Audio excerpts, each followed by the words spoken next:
Chapter 614. Lu Chun stood at the entrance of the tunnel, frowning slightly as he looked at the long street in front of him. The number of people on the street had gradually increased, but he still hadn't seen Shui Ying's figure. He raised his head to look at the sky, feeling an inexplicable anxiety in his heart. Right now, perfected Lord Tianlan was alone in the mysterious underground cave. This made Lu Chun feel a rare sense of impatience. He really wanted to turn around and return to the underground cave to see what perfected Lord Tianlan was doing. Of course, he wasn't worried about the damned Baldy's safety. Although it sounded like he was a little unfilial as a disciple, sometimes Lu Chun would be surprised to find that his confidence in his master, who always had complicated emotions, was firmer than most people in this world. There probably wasn't anyone in this world who could assassinate that damn Baldy, right? If there really was such a powerful person, Lu Chun would probably even applaud in amazement. However, from his previous words and actions, Lu Chun clearly felt that the damned Baldy probably had some secret that he didn't want him to know. So he deliberately sent him away. What was that secret? Was it related to that underground city or to that mysterious missing bloody man? Lu Chun had thousands of questions in his heart, but he still stood there rationally, waiting for Shui Ying's arrival. The leader of the guards at the cave entrance, Lu Ting, was also standing next to Lu Chun. When he looked at Lu Chun, his eyes were filled with intimacy and gratitude. It was obvious that he was grateful for the kind words that Lu Chun had said in front of Lord Tianlan. After standing with Lu Chun for a long time, he sensed that Lu Chun was a little anxious. After hesitating for a moment, he comforted him. It will take a while for the messenger to reach the mountain from here. He also needs to report to Hall Master Shui. After that, as you said, it will take some time for Hall Master Shui to send 100 people over. Young master, don't be anxious. Wait a little longer. Lu Chun nodded slightly, knowing that Lu Ting was right. In fact, he had deliberately confused Lord Tianlan's intentions when he sent the message just now. According to the damned Baldy's original intention, he probably wanted Shui Ying to come over first, then let Lu Chun personally tell her to send people, and then enter the underground together.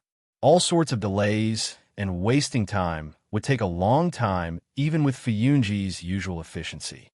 Lu Chun didn't believe that perfected Lord Tianlan had said something wrong or that he hadn't thought of these things. Even if everyone in the world went crazy, he felt that the last person left with a clear mind would be the dead Baldy. Therefore, it was obvious that this guy was deliberately delaying so that Lu Chun and Shui Ying would come over later.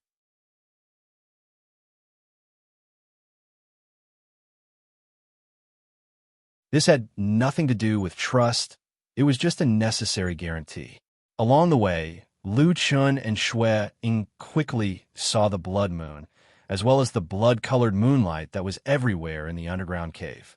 Just as Lu Chun called out to Shui Ying and pointed in the direction of the house, he was about to walk in that direction when suddenly the ground of the underground cave shook violently.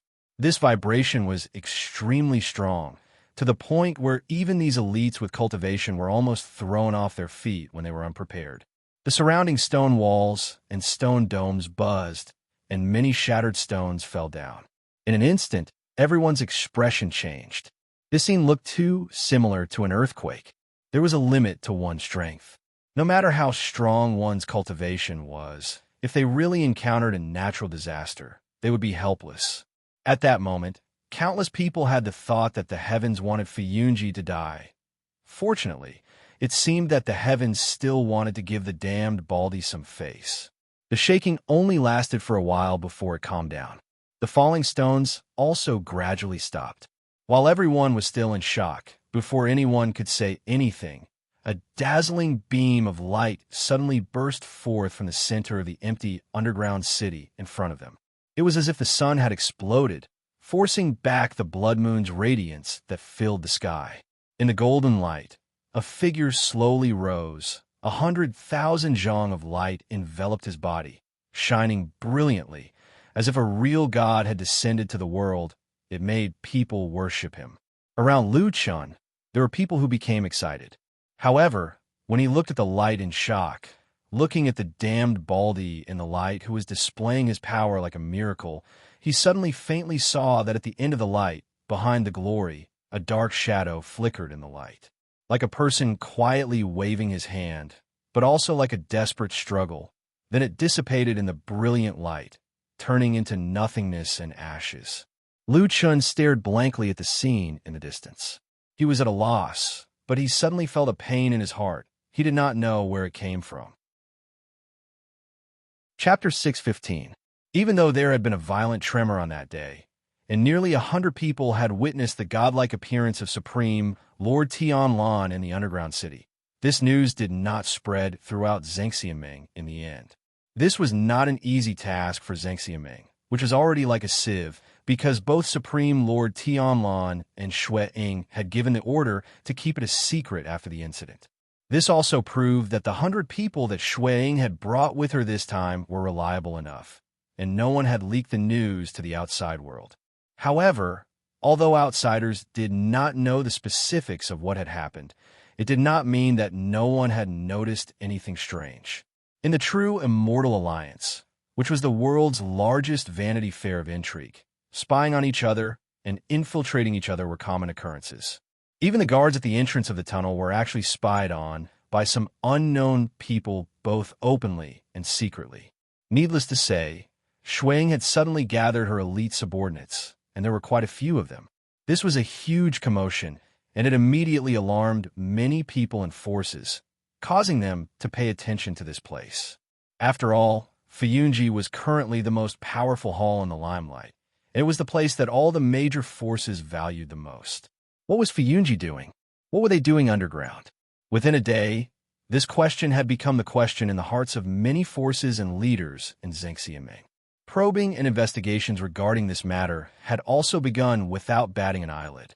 The leader of Zhengxiaming's Grand Chancellor, True Lord Guangbo, had a somewhat controversial reputation in the world of cultivators for many years. As one of the 6 true lords of Zhengxiaming, of course, he had a respectable status, and was worthy of the phrase high position and power. However, for so many years, he had been in charge of Zhengxiaming's money and power. Rumors of corruption and borrowing money to make money had always been heard, and voices of criticism could often be heard on the streets. True Lord Guangbo had always scoffed at such a phenomenon and bitterly hated it. He claimed that he had worked his heart out for Zhengxiaming, used the great hopes of the world to prosper the Raising Immortals Union, supported the weak, rewarded the heroes, and made great contributions to the growth of Zhengxiaming. He even said that without him, Zhengxiaming would not have been able to develop to such a strong state today. Not to mention that without his strong financial support, probably Zhengxiaming and Fuyunji would not have been able to completely defeat the remnants of the evil cult. When such a great credit was put on his head, True Lord Guangbo did not feel embarrassed or hesitated at all. At his level, he had everything, so what did it matter to chase after a little fame? But recently, True Lord Guangbo found that he seemed to have thought wrong before. He felt that he did not have enough fame and fortune. The title and reputation of the most powerful person in the world, the most powerful person in the Immortals Union, did not belong to him, but to Tianlan, who always wore a big bald head. There were so many treasures, gold and silver. Didn't it say that the wealth of the major sects in Zhengxiaming should be managed by the Grand Chancellor?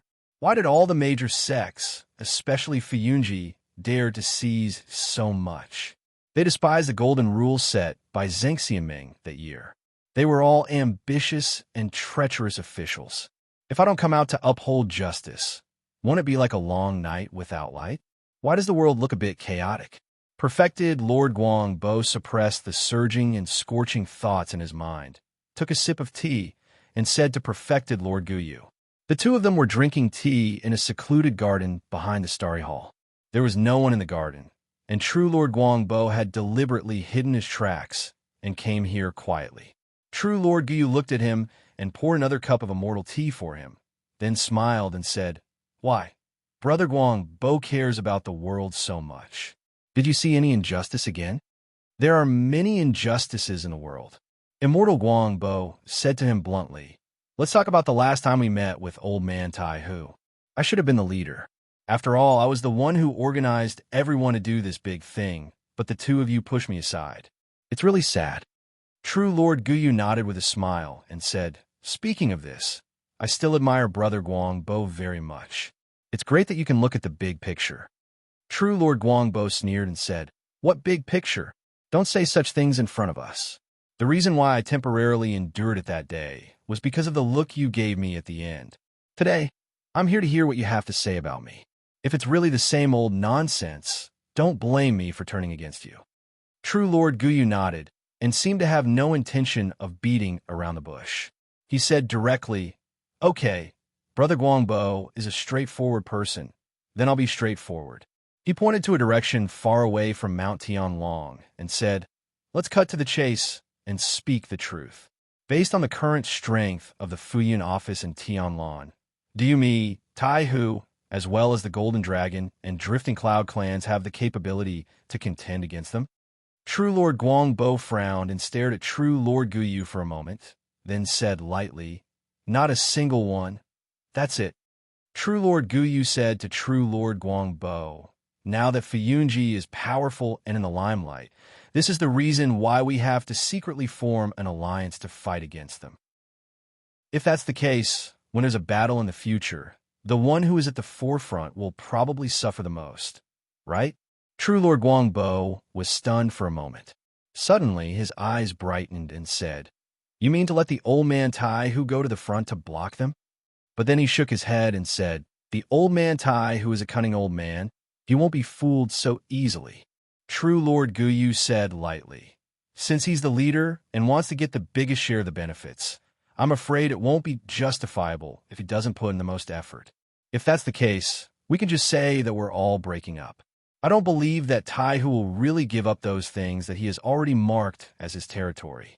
Moreover," he smiled and continued, "when it really comes to that, everyone will have already turned against each other. Tianlong will definitely know that the leader of our side is Taihu. If the situation suddenly changes and we quit, don't you think Taihu will panic? Do you think Taihu will dare to deal with that lunatic Tianlong alone? Will he have no choice but to try his best to maintain this alliance and put all his assets on the table to fight with all his might?" True Lord Guangbo stared at True Lord Guyu for a while and suddenly gasped. He said, "Good plan. Brother Guyu, I've really underestimated you in the past." True Lord Guyu waved his hand and said, "It's just a small trick. You and I are close friends.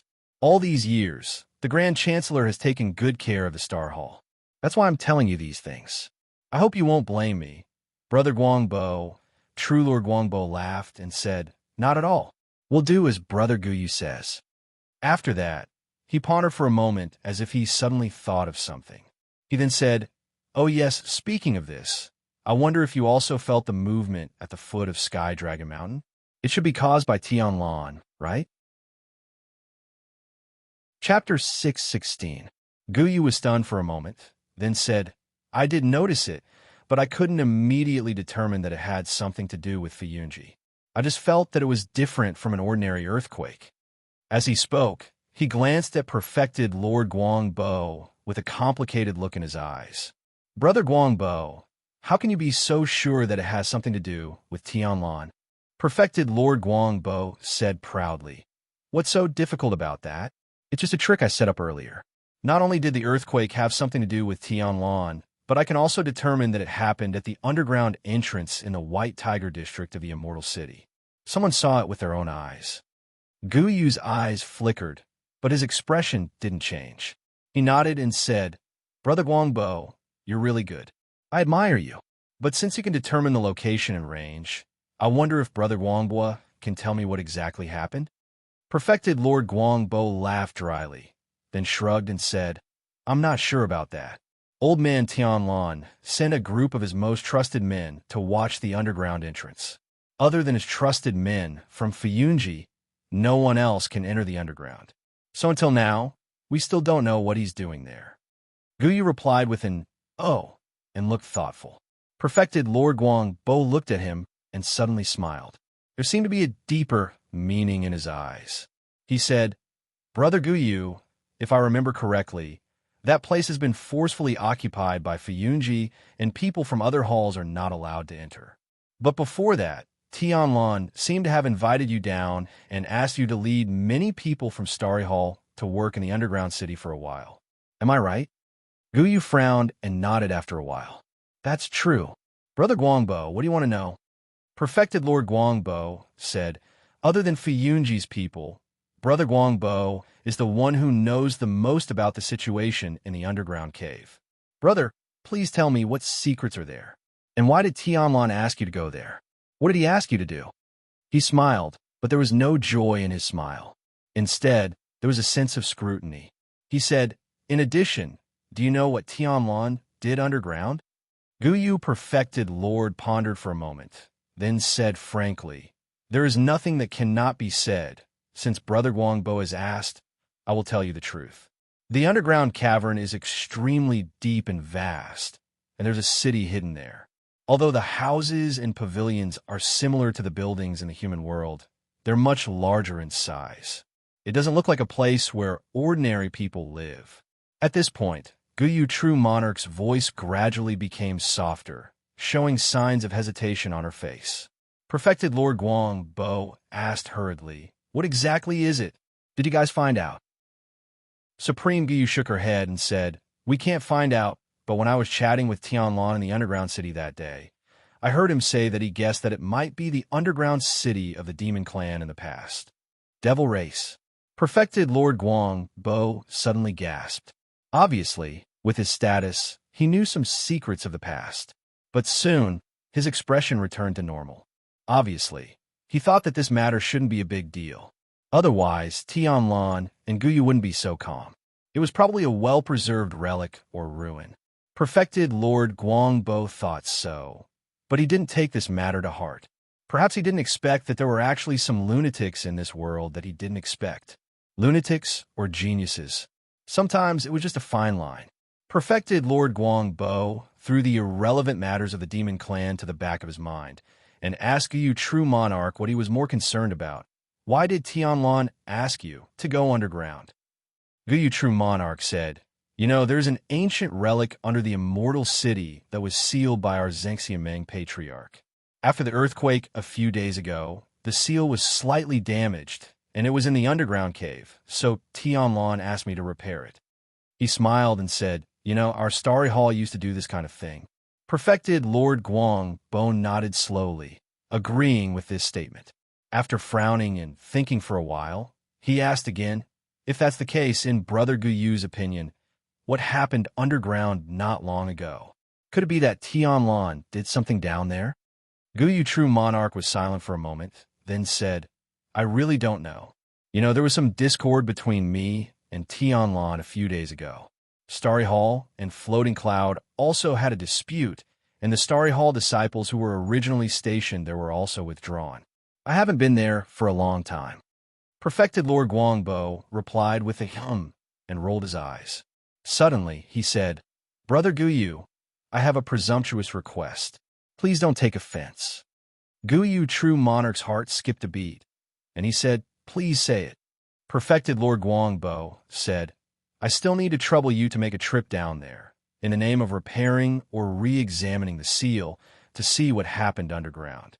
With your identity and this excuse, I don't think those people in Fuyunji would dare to stop you. Suddenly, a strange expression flashed across Perfected Lord Guangbo's face, and he looked at Perfected Lord Guangbo. Perfected Lord Guangbo sighed, stood up, and cupped his hands. He said, this is an important matter, and we have to be cautious. Although this matter will affect Brother Guyu's reputation, for the sake of our alliance, please make a trip. It's best if there are no more accidents. Perfected Lord Guangbo stared at him for a long time, and in the end, he suddenly smiled bitterly, and there seemed to be an indescribable expression on his face. In the end, he nodded and said, I understand. Since Brother Guangbo has said so, I won't refuse. I'll make this trip. Perfected Lord Guangbo was overjoyed and said with a smile, Thank you, thank you. After coming out of the underground city, the people in Fuyunji quickly dispersed. After Shui Ying asked for Perfected Lord Tianlan's instructions, she also left with her people. Although it seemed that they had made a wasted trip, no one had any complaints. Everyone knew that perfected Lord Tianlan must be doing something extremely important. What kind of big event could it be? No one in Fuyunji, including Shui Ying, asked any questions. If perfected Lord Tianlan didn't say anything, it meant that they didn't need to know. After so many years, they were already used to this. However, there was another person in the crowd who wasn't so numb. He was full of doubts and curiosity about what happened when perfected Lord Tianlan was alone underground. He really wanted to know what had happened. He was Lu Chun. Actually, when he walked into the main hall of Kunlun, Lu Chun also had some doubts. He didn't understand the unusually strong emotional impulse he had this time. But no matter what, he still wanted to ask that damn Baldy what had happened in that light. After all, he and Tianlan came here together, so he felt that he should know something. When he walked into the hall, he saw perfected Lord Tianlan sitting on his lotus throne, which was rarely seen. Even from such a distance, he could feel that the person on the throne was staring at him with bright eyes, as if waiting for something. Chapter 617. Perfected Lord Tianlan watched as Lu Chun walked in. He did not say anything, nor did he say anything. He just sat quietly on the lotus throne. He wasn't sitting in an upright and dignified manner. Instead, he was sitting in a very casual and comfortable manner. He even put one hand on his knee and supported his chin with his palm. He looked at Lu Chun with a glimmer in his eyes, as if he was hiding some complicated emotions. Lu Chun could not understand what this person was thinking. He only felt that the damn Baldy today seemed to be a little different from usual. Was it because of what happened in the underground cavern? He walked to the lotus throne and stopped. Just as he was thinking about how to ask, he heard perfected Lord Tianlan's voice coming from the high lotus throne. "Do you have something to say to me?" Lu Chun looked up at the throne uncomfortably. Usually, when they met or were alone, perfected Lord Tianlan was very close and kind to him. He almost never sat on the high lotus throne to talk to him. He would either stand with him or casually sit on the ground. But this time, with the high lotus throne between them, it was as if there was a chasm between the two of them. They became a little estranged. Lu Chun did not know if perfected Lord Tianlan did this on purpose or if he was just sitting casually and did not think too much. But this way of speaking still made him feel a little depressed and unhappy. However, when this thought flashed through his mind, Lu Chun was suddenly shocked. At that moment, he suddenly reflected on himself. Given perfected Lord Tianlan's current power, status, and supreme reputation, he could actually sit on the lotus throne in front of most people in the world. Everyone would also think that it was only right. But why? Why did he feel that it was unfair? It was because for a long time, he had unknowingly gotten used to perfected Lord Tianlan's special treatment of him. Unknowingly, he had already taken perfected Lord Tianlan's special treatment for granted. However, if some things were seen through a cold, naked truth would still be revealed from his dazzling appearance. Up until now, everything Lu Chun had, status, power, wealth, and so on, was actually all because of this man he called Damn Baldy. Without perfected Lord Tianlan, who would acknowledge a shadow like him? Shuang? Or Fuyunji's arrogant soldiers and valiant generals? He had always prided himself on being calm, but he had unknowingly stepped on the edge of cliff. Lu Chun stood there quietly. Under his clothes, he was covered in cold sweat. Perfected Lord Tianlan was still sitting on the throne on the high platform. He rested his chin on his hand and stared at Lu Chun. There was no anger on his face, but there seemed to be a playful look in his eyes. Perfected Lord Tianlan seemed to have a unique patience for this disciple of his, which was different from others. But in the depths of his eyes, who would know what he was thinking? Would lightning suddenly descend from the sky? Under his gaze, Lu Chun seemed to be in a trance for a moment when he walked into the hall and stood under the lotus throne, but he soon recovered. He first looked up at perfected Lord Tianlan and then asked, "Are you all right?" "Me?" Perfected Lord Tianlan didn't seem to expect that Lu Chun would ask such a question, so he was stunned for a moment. Then, he shook his head and laughed. "What could happen to me?" Lu Chun said, "No matter what, you're going there with me." Later, you asked me to call someone. After I left, I didn't know what happened in the underground city. I only saw the scene of you rising at the end. So, I thought that regardless of whether you want to tell me what happened or not, I still have to come and ask if you're all right. Perfected Lord Tianlan raised his eyebrows and was a little surprised, so much so that he fell silent for a moment. Then, his body moved slightly, and his unusually tall and burly body suddenly disappeared from the lotus throne. In the next moment, he appeared on the ground like a ghost, standing not far from Lu Chun. Lu Chun looked up at him with a calm expression. However, his hands subconsciously clenched a little tighter under his sleeves. Perfected Lord Tianlan stared at Lu Chun for a moment and said with a smile, "I almost thought that I heard wrongly just now. It seems like you're actually showing concern for me. I've never seen you like this before. What's wrong with you today?" Lu Chun thought for a moment and said, "No matter what, I've bowed to you and acknowledged you as my master. You were the one who raised me since I was young. So, after thinking about it these days, I feel that I should be more respectful to you." Huh. Perfected Lord Tianlan seemed to be especially surprised and could not help but laugh. His eyes flickered as he said to Lu Chun with a smile, "I'm surprised that you would think that way. I thought that you would only call me a damn baldy in your heart and still have some resentment towards me." Lu Chun fell silent and did not say anything. Perfected Lord Tianlan chuckled. When he realized that he did not get a response from Lu Chun, his expression changed slightly, and he quietened down as well. The surrounding atmosphere instantly turned from relaxed to somewhat solemn. He frowned and looked at Lu Chun with some changes in his expression. There seemed to be some joy and some fear. After a while, Lu Chun said slowly, "After the Battle of the Barren Valley, I stayed in Qingshitang village for 10 years. I suffered a lot during that time. I'm sure you know how I was, right?" Perfected Lord Tianlan replied with a and placed his hands behind his back. He looked at Lu Chun and waited for him to continue.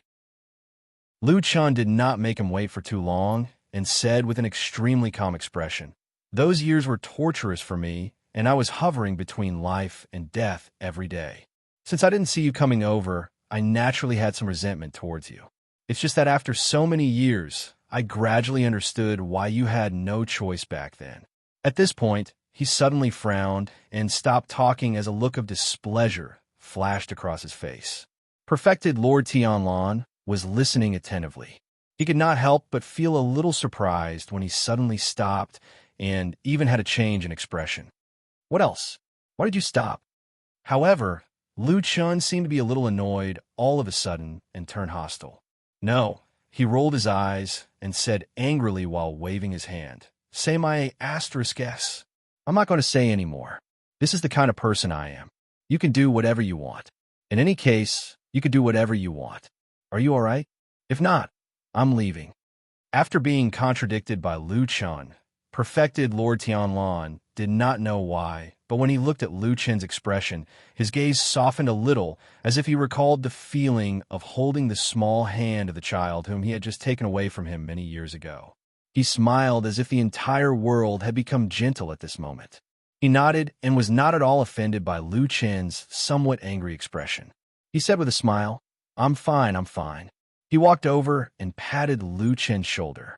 He said with a smile, "Actually, I just did a small thing down there. I just killed a person. It's not worth mentioning." Lu Chun's body shook, and he said in astonishment, "Killed someone? There's actually someone else in the city down there? Who is it?" Perfected Lord Tianlan said indifferently, "The remnant of the devil cult called Elder Ghost." As he spoke, he waved his hand as if he was shaking off an annoying dust and did not care at all. Then, he gently put his hand on Lu Chun's shoulder and walked out with his arm around him. At the same time, he said, "Why do you sound a little surprised about this?" Chapter 618. You killed Elder Gui? Even though Lu Chun was usually calm and collected, he couldn't help but be shocked when he heard what Perfected Lord Tianlan said. He turned to look at him in shock. Perfected Lord Tianlan's palm was still on Lu Chun's shoulder. He didn't turn his head and was still looking at the door that was getting brighter and brighter. His eyes narrowed slightly, and his smile was warm but deep. He said with a smile, "Yes." After a pause, he said, "Why?" You sound very surprised? Lu Chan felt a little unaccustomed to perfected Lord Tianlan putting his hand on his shoulder. In the past, even when he was still a child, perfected Lord Tianlan had never acted so intimately with him. However, he was not stupid enough to fling that hand away. Perhaps in his heart, he more or less felt a little bit of this person's love for him. However, that palm was warm, thick, and wide. Although it wasn't a mountain, it gave people the illusion that a mountain was pressing down on them. It was as if they would be crushed to pieces in the next moment.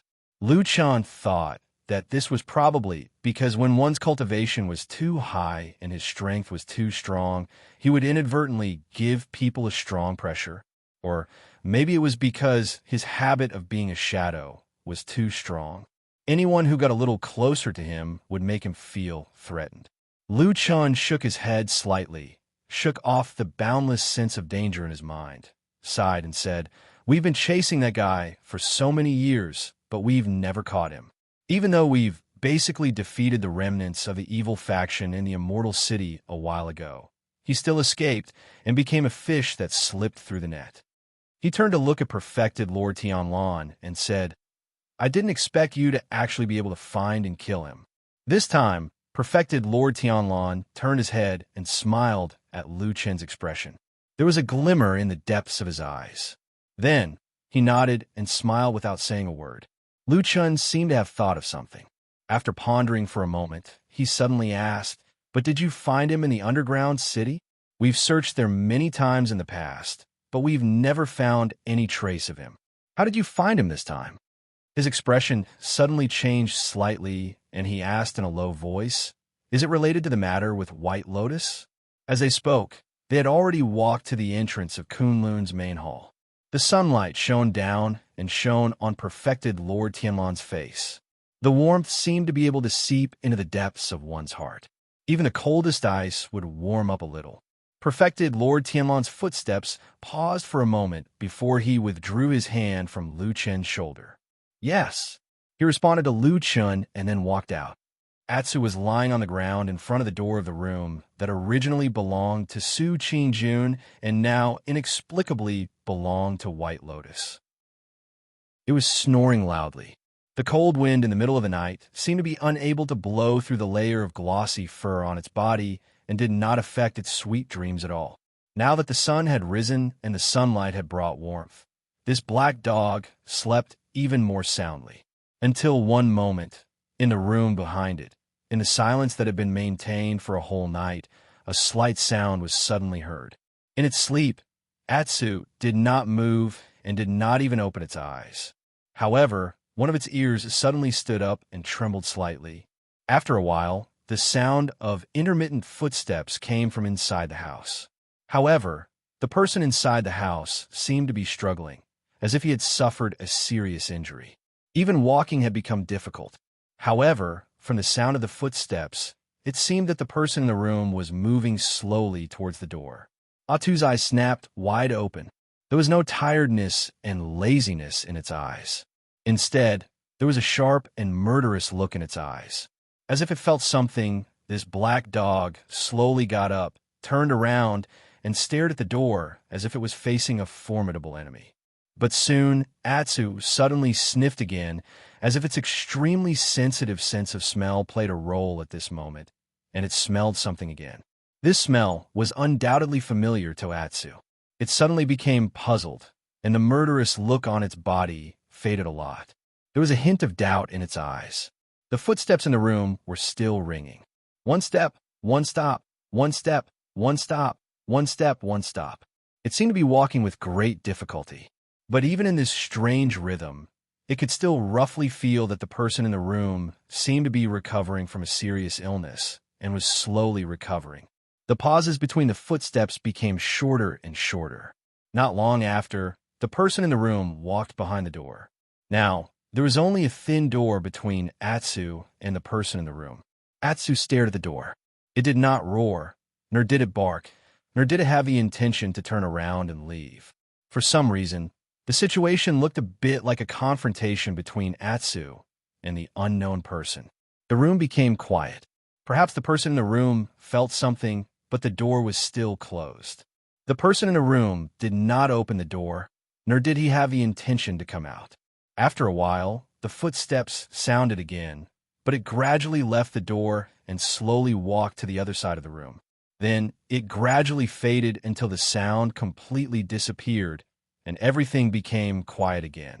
Atu looked at the door quietly, then looked up at the sky. It was unclear whether he was looking at the sky or the warm sun. Then he lay down on the ground, like a loyal guard, fulfilling his promise from beginning to end. Supreme Tianlan did not tell Lu Chen more about Elder Ghost, including the strange time and place and the strange way. He did not even mention a word about Lu Chen sending him away. Of course, Lu Chen was not very satisfied with this, but the person standing in front of him was the most powerful person in the world, a deity transformation stage perfected cultivator who stood at the peak of the human cultivation world, so he could do and say whatever he wanted, and no one could force him to do so. Although Lu Chen was not convinced, he still accepted this result. Fortunately, his original intention of coming here this time was more or less answered by Supreme Tianlan, so he did not gain nothing. In addition, he seemed to vaguely feel that in this rare master-disciple relationship of theirs, their relationship had probably become a little better, or in other words, perfected Lord Tianlan would more or less trust him. Lu Chen could not say whether he was happy or sad about this, but he could only accept it. But before leaving, he still found a chance to say to Supreme Tianlan, "By the way, there's something I've wanted to discuss with you for a long time. Let's talk about it, by the way, today." "Huh?" Supreme Tianlan said. "What is it?" "I'm going to find Supreme Tiehu and help someone pass a message to him."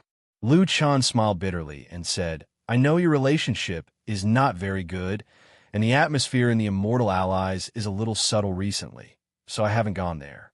I want to see if I can delay it until a good time.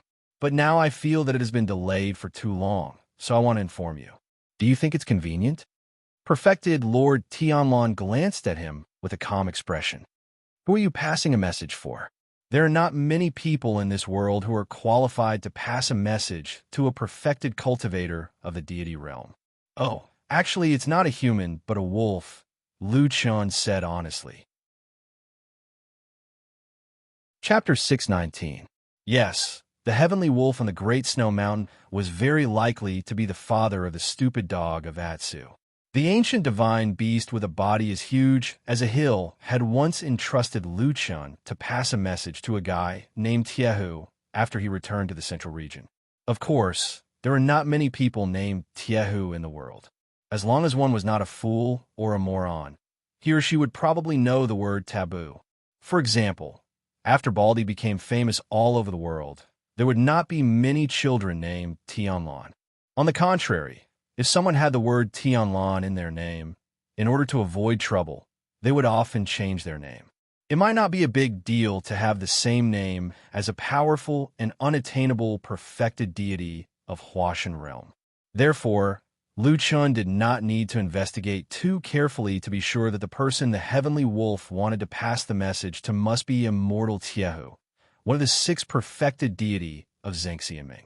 In addition to the above reasons, there was actually another very simple reason. That was, the heavenly wolf was a terrible ancient fierce beast, and the Great Snow Mountain was a dangerous place. How could ordinary people get close to it?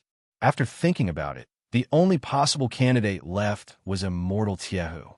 It had been a long time since Lu Chen returned to the central region from the Great Snow Mountain, including the time when he arrived at the Immortal City where the headquarters of Zhengxiaming was located. During this period, he had seen Immortal Tiehu several times, but almost all of them were in the presence of many outsiders, and most of the time, Immortal Tianlan was also present. As the only successor of Immortal Tianlan, Lu Chen was rapidly integrating into the system of Fuyunji and gradually becoming the kind of person who held power in Zhengxiaming. At the same time, of course, he could feel the undercurrent surging between Immortal Tianlan and Immortal Tiehu, as well as between Fuyunji and Tainjutsu Hall. Under such circumstances, of course, Lu Chen didn't want to do anything that might be misunderstood by Lord Tianlan. For example, he inexplicably went to meet Immortal Tiehu alone and said something that nobody knew. Perhaps Lord Tianlan wouldn't necessarily suspect him, but this was purely making trouble for himself. Therefore, Lu Chun originally wanted to suppress this matter for a period of time. When the battle between these two big shots calmed down a little, when everyone calmed down and the conflict was not so sensitive, he would find an opportunity to pass on a message. Anyway, Sirius was far away in the great snowy mountain, and there was no time limit when they parted. It should be okay to drag it out for a while. Listening to Lu Chen's narration and explanation, True Lord Tianlan's expression gradually calmed down. He looked at Lu Chun thoughtfully. After a while, he did not see any anger or strange look on his face. Instead, he looked at Lu Chun with interest and said, "This matter is nothing. I approve. Go and talk to Tai Hu." But he shook his big head and asked curiously, "I'm a little curious. Your original idea is not wrong. It's okay to wait for a period of time to talk about it. Why did you suddenly change your mind now?" After a moment of silence, Lu Chun said, "I thought for a while just now, and I have a feeling that you probably won't have a good relationship anymore." He sighed and said, "I have officially promised Sirius about this matter. Although that guy is not a human, he is more terrible than a human. After thinking about it, I think it's better to end this matter as soon as possible so that I don't have to worry about it." True Lord Tianlan looked at him for a while and suddenly laughed. He nodded and said, "Good, end it as soon as possible. All right, you go and talk to him." Lu Chun said and nodded to True Lord Tianlan as a greeting. Then he was about to leave. However, when he had only taken 2 or 3 steps, True Lord Tianlan's voice suddenly came from behind. "Oh yes, what message did Sirius ask you to pass to old man Tai Hu? Can you say it?" Lu Chun hesitated for a moment. At that moment, a thought flashed through his mind. Logically speaking, the content of a request for a message was naturally more confidential under normal circumstances. However, when Sirius told him about it that day, it didn't seem to specifically say that it was to be kept strictly confidential. Apart from that, the damn Baldy standing in front of him was obviously not an ordinary person. Therefore, Lu Chun quickly understood the situation. He nodded and said, "It's not a big deal. You can say it."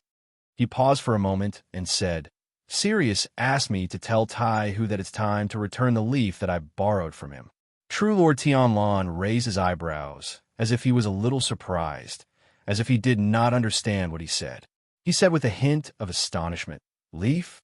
But after only a short moment, his face suddenly changed, yet his eyes shone brightly as he suddenly took a step forward and said in a deep voice, "You're saying that the devil cult's legendary, one of the 4 divine weapons with 2 leaves and 1 seed, is in this immortal city Sky Dragon Mountain, and is in the hands of that old man Tai Hu?" As he finished speaking, his expression became stern and solemn. It was as if this matter was unexpectedly important to him. Obviously, Lu Chun did not expect that True Lord Tianlan would have such a big reaction after hearing this. For a moment, he was a little stunned and stood rooted to the ground. However, although he looked a little stiff on the surface, in the blink of an eye, his mind was already spinning rapidly like a whirlwind. In an instant, he carefully thought through this matter from the beginning to the end.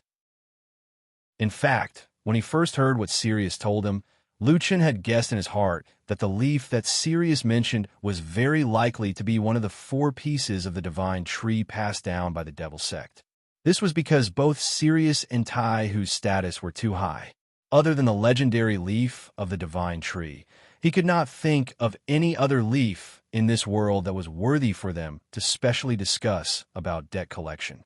Of course, as for why the leaf of the devil sect would be in the hands of Sirius, and why Tai Hu, who is the righteous path's Zhengxiaming and the archenemy of the devil sect, would actually borrow this leaf, it was an extremely complicated and confusing matter.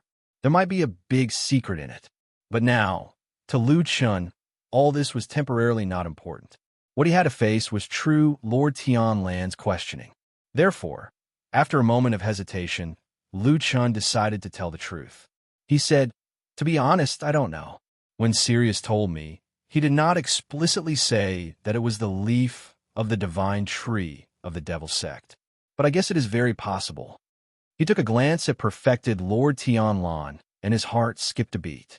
Then He added, "Actually, it's also because I have this suspicion.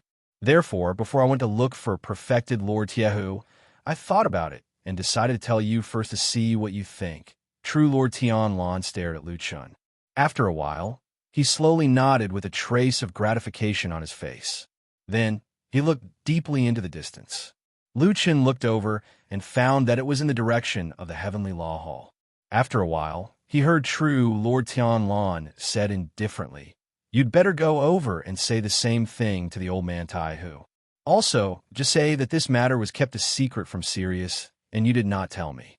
Let's see how he reacts." After saying that, he slightly narrowed his eyes, but the corners of his mouth curled into a slightly cold smile. Chapter 620. Lu Chun left the main hall of Kunlun, but he didn't rush to the Heavenly Law Hall immediately. Instead, he went to the house where White Lotus was after thinking for a while.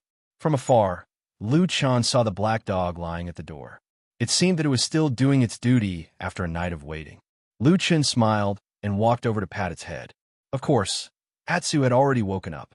It stood up when it saw Lu Chun and wagged its tail at him. Although there was a huge difference in size between Atsu and Sirius, in Lu Chun's eyes, he could see that Atsu already had the temperament and outline of Sirius. When Lu Chun thought that Atsu, which had been by his side all these years, might become a terrifying beast that could summon wind and rain and look down on the world like Sirius, Lu Chun couldn't help but feel that it was unreal. If he thought about it this way, perhaps Atsu would not stay by his side for too long. There were always some spiritual beasts in this world that were born with pride. Perhaps they would linger because of their feelings, but they would never succumb and become slaves. Perhaps it would be time for Atsu to leave when it was strong enough. Lu Chun smiled. Although there was a little regret in his heart, he wasn't sad or disappointed. He stretched out his hand and patted Atsu's neck. He said with a smile, "You've worked hard." Atsu looked up at Lu Chun. It seemed to have sensed Lu Chun's feelings. Its eyes were very gentle, and it even took the initiative to rub its head against Lu Chun's arm. At that moment, their minds seemed to be faintly connected. After a while, Lu Chun patted Atsu's head and stood up straight. He turned his gaze to the door behind Atsu. Yesterday, when he left White Lotus here, he did not take good care of White Lotus's injuries. The condition of the girl's body was too strange. Since Supreme Tianlan was unwilling to help, Lu Chun did not have a good idea. He could only use the power of black fire to try to limit and soothe the violent spiritual power. Needless to say, this risky method actually worked in the end. White Lotus's condition was slightly stabilized, but it was still far from a full recovery. It was just that the inexplicable spiritual power in her body seemed to have weakened, and Lu Chun himself didn't know when White Lotus's condition would worsen again. At the very least, he knew in his heart that there was a huge problem with that girl. Perhaps, if this matter really went according to Supreme Tianlan's plan, it would be better for everyone to ignore it and let White Lotus die in silence. Lu Chun shook his head slightly, pushed the door open, and walked in. Behind him, Black Dog looked a little gloomy. It stared at the dark room that Lu Chun walked into. It had one foot in the doorstep, but for some reason, it did not move forward. Just like that, it stood at the door that was neither inside nor outside, as if it was watching or guarding against something. Lu Chun did not notice the strange behavior of Atsu. After he came in, he glanced around the room and soon saw White Lotus lying on the bed. She was covered with a quilt, and her back was facing the wall. It seemed that she had not moved since yesterday. Sure enough, her serious injuries have not recovered. Lu Chun sighed in his heart, and the way he looked at White Lotus was a little complicated. This girl was not close to him, but there were many entanglements between them. With his very tough character, he rarely softened his heart to others, but for some reason, he seemed to see White Lotus in a different light. This kind of feeling actually made Lu Chun feel a little strange. For a time, he even wondered if there was something wrong with his brain to like such a young girl. But later, he quickly realized that his feelings for White Lotus were not the kind of love between a man and a woman, but as for what it was, he did not know. Perhaps he had always lacked too many emotions. He slowly walked over and sat on the edge of the bed. At the door, Atsu stood on the doorstep, staring at Lu Chen's figure and movements, and seemed to be a little nervous. Lu Chen still did not notice the strange behavior of Atsu. He softly called White Lotus's name, but White Lotus did not move and did not respond. He did not know whether she was asleep or still unconscious. Lu Chen was a little worried, so he reached out his hand to the front of White Lotus's body and leaned on her white forehead, wanting to see her condition. But at this moment, Atsu suddenly looked up as if it felt something, and its eyes shone brightly. At the same time, on the delicate and beautiful face of White Lotus, although her eyes were still closed, the corner of her mouth twitched slightly. Then, from the shadow under the quilt, a hand suddenly reached out and grabbed Lu Chen's palm. "Hold it tightly." The room instantly became quiet, and there was no sound. The master of Starry Hall, Lord Guyu, was a relatively low-key person in Zhengxiaming most of the time. Of course, that was compared to the other 5 spirit-severing perfected lords. Correspondingly, in order to adapt to his temperament, Starry Hall was usually very peaceful and low-key. Not only did they rarely cause trouble, but when they encountered conflicts, especially with powerful halls, unless they were obviously in the right, Starry Hall would usually give in more times, even when the odds were 50-50. This situation, of course, would be noticed and taken advantage of. But no matter what, the strength of Lord Guyu and Starry Hall could not be ignored. So in most cases, everyone would leave some face. Except for Fuyunji. Fuyunji, this hall was arrogant and despotic, and actually had the same temperament as its founder and leader, Lord Tianlan. Especially in these years, Lord Tianlan's prestige was like the sun in the sky. After defeating the last remnants of the devil cult, it reached a state of insufferably arrogant. The entire hall of Fuyunji in the Immortal City had reached a state where they could do whatever they wanted and despise all other halls. In the eyes of the people of Fuyunji, this great territory of Zhengxiaming was mostly fought for by Lord Tianlan and Fuyunji. Whether it was the foundation or the prestige, of course, it all belonged to their side. As for the other parasites, they were nothing more than vampires trying to cling on to him. With such a mood, of course, Fuyunji's attitude toward the other halls would not be any better. Of course, no one knew if there was some connivance from the higher-ups of Fuyunji. Not to mention, a few days ago, both Starry Hall and Fuyunji guarded the entrance of the underground city and repaired the underground ruins. But after a small conflict between Lord Tianlan and Lord Guyu, Fuyunji actually chased those people from Starry Hall away. She chased them away without any hesitation. This scene made many people dumbfounded, made many people in Starry Hall angry, and also made many people in Fuyunji secretly feel that it was a little too much. So on this day, when Lord Guyu suddenly appeared at the entrance of the tunnel, the group of guards in Fuyunji all stared with their eyes wide open, at a loss of what to do, and their scalps tingling. This spirit-severing stage lord, could it be that she was here to cause trouble? Under the guesses and worried gazes of the crowd, Lord Guyu walked over expressionlessly, then pointed at the entrance of the tunnel and told the people beside her, "I want to go down and take a look." Chapter 621. The guards at the entrance of the underground city were still led by Lu Ting. Lu Ting himself was also standing in front of the crowd. Looking at the approaching Guyu Lord, his heart was in turmoil. He felt extremely depressed, and even a sense of grievance, as though he had nothing left to live for. What kind of luck was this? What kind of world was this? Wasn't he just a guard here? There were countless people like him in the whole of Immortal City and Zhengxiaming. But why did it seem like he was the unluckiest? The person walking over was not an ordinary person, but an unreachable demigod, perfected lord. Even though this perfected lord and his Starry Hall were relatively low-key, he was still an existence that cultivators like Lu Ting could only look up to. To put it bluntly, if he angered this Guyu perfected lord, she could just find an excuse to kill him with one slap. It would be difficult for Fuyunji to avenge Lu Ting. What could they do to a demigod perfected lord? To deal with a demigod perfected lord, the whole of Fuyunji would have to go all out, or they could directly get rid of someone like perfected Lord Tianlan.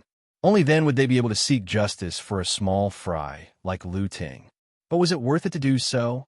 Even though everyone in the world said that all living things were equal, but in this Middle Earth, there were still differences in the lives of people.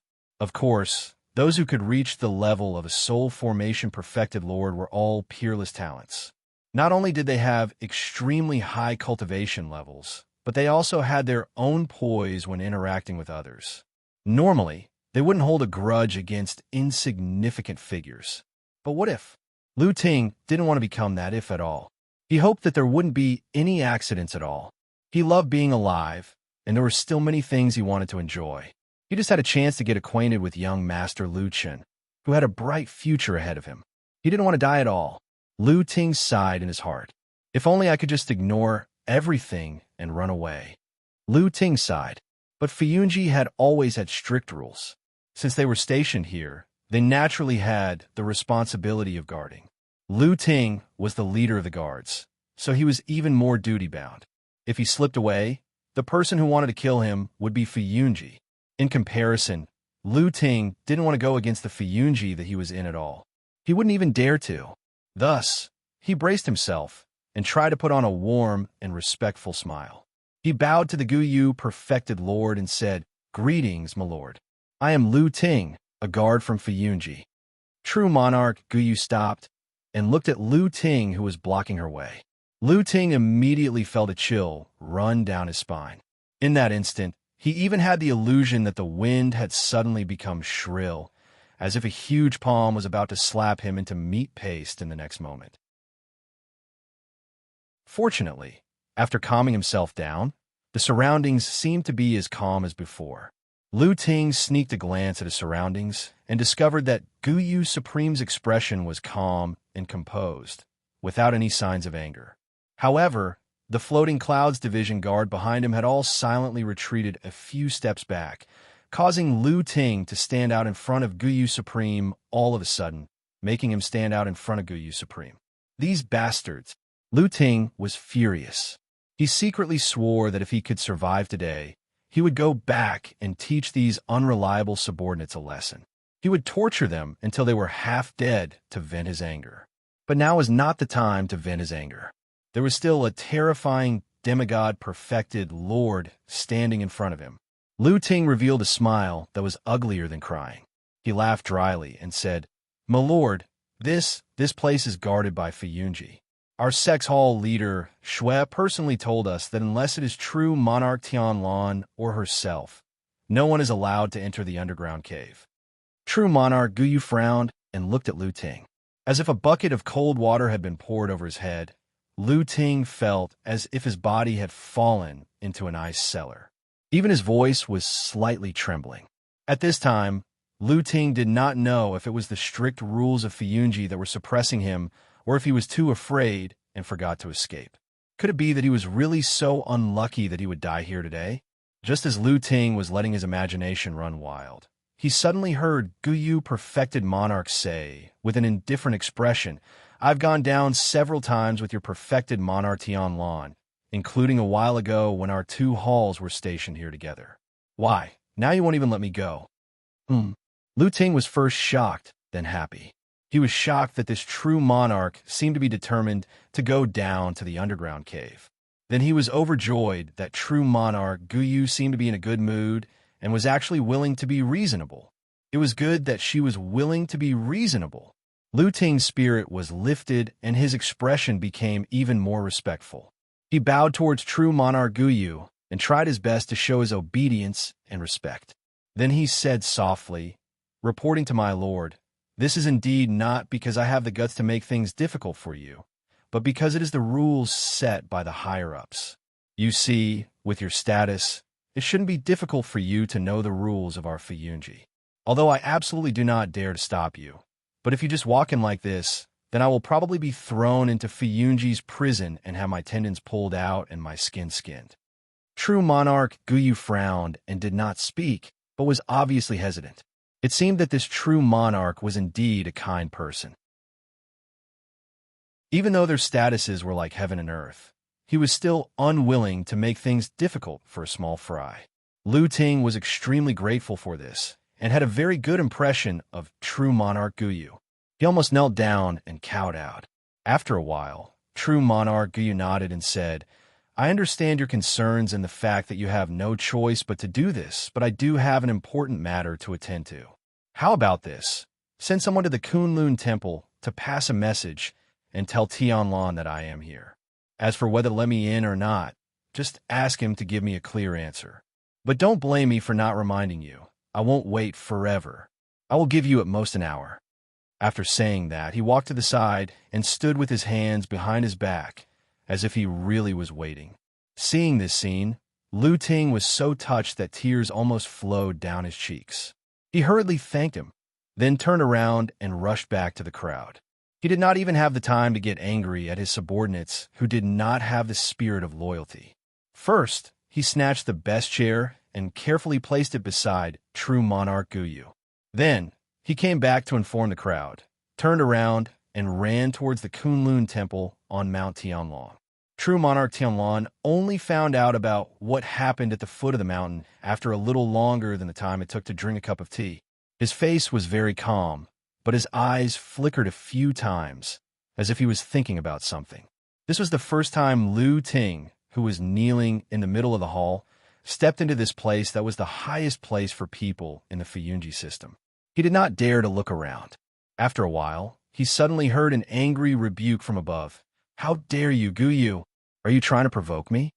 A gust of wind blew, and the tall and burly figure had already reached the entrance of the hall. Lu Ting stood up in shock and heard true monarch Tianlan's cold voice. Follow me to meet this arrogant old man. Chapter 622. The hand that grabbed Lu Chun was slender and white. Perhaps because it was too pale, there was no color of blood. One could even vaguely see the blue blood vessels inside. This palm looked very perfect. If one didn't care about the cold aura, it could be considered very beautiful. But it was very cold. That hand was very, very cold. It seemed to be a bit colder than ice. A chill passed through his skin. Lu Chun frowned. Behind him, Atsu at the door of this room growled in a low voice. It was a bit vigilant and angry. In contrast, Lu Chun didn't seem to be angry. He seemed to be more surprised. He stared at the hand that grabbed him for a moment, then lowered his head, looked at White Lotus, and said, You're awake? White Lotus's body was on her side. It seemed that she had been lying down for a long time. A strand of beautiful hair slipped from her temple to her cheek. It was black, shiny, smooth, and had a trace of silent laziness. If it was a sunny day on an embroidered bed in a young girl's boudoir on a sunny afternoon, this might be a beautiful picture with a poetic feeling. But this moment, in the cold surroundings, she seemed a bit haggard and lonely. White Lotus slowly opened her eyes. Her face was still a bit pale. The injuries caused by her injuries had not yet healed. The long sleep seemed to have made her a little confused. She felt unfamiliar with her surroundings. She slowly looked around and then sat up. Her eyes swept around and then fell on Lu Chun, who was sitting beside her. She lowered her head and saw that her hand was still holding Lu Chun's hand. She held it very tightly. Her nails could even be faintly seen, slightly sinking into the flesh of Lu Chun's palm. Atsu slowly took 2 steps forward. Its pair of eyes stared at White Lotus. It no longer made a sound, but a pair of fangs was revealed. Even some of the hair on its neck was faintly standing up. It looked like it was going to pounce on White Lotus in the next moment. But at this moment, Lu Chun's other hand on his side gently waved at Atsu. Atsu saw this movement and then stopped. Lu Chun looked at White Lotus. His face was calm, but his eyes were not all gentle and peaceful. He seemed to be a bit complicated. He asked White Lotus, "What's wrong?" White Lotus was startled. She didn't answer immediately. Instead, she waved her arm, seemingly wanting to take her hand back. But at this moment, Lu Chun suddenly turned his hand over and instantly grabbed White Lotus's hand. He then continued to ask, "Do you feel uncomfortable?" Her hand was very cold, but his rough hand was very warm. White Lotus's arm paused for a moment, as if she was thinking for a moment. Then she said in a low voice, "I'm fine." Of course, White Lotus couldn't really be fine. She was just being polite. As long as perfected Lord Tianlan didn't take action, Luchan basically couldn't think of anyone on Tianlong Mountain who could cure her strange injury. Of course, it might be possible for the other 5 perfected lords of the divine transformation realm, but the difficulty of making them take action would not be lower than that of perfected Lord Tianlong. Even though Lu Chun took the risk to use the power of black fire to restrain the violent spiritual power in White Lotus's body, the effect was far beyond his expectations.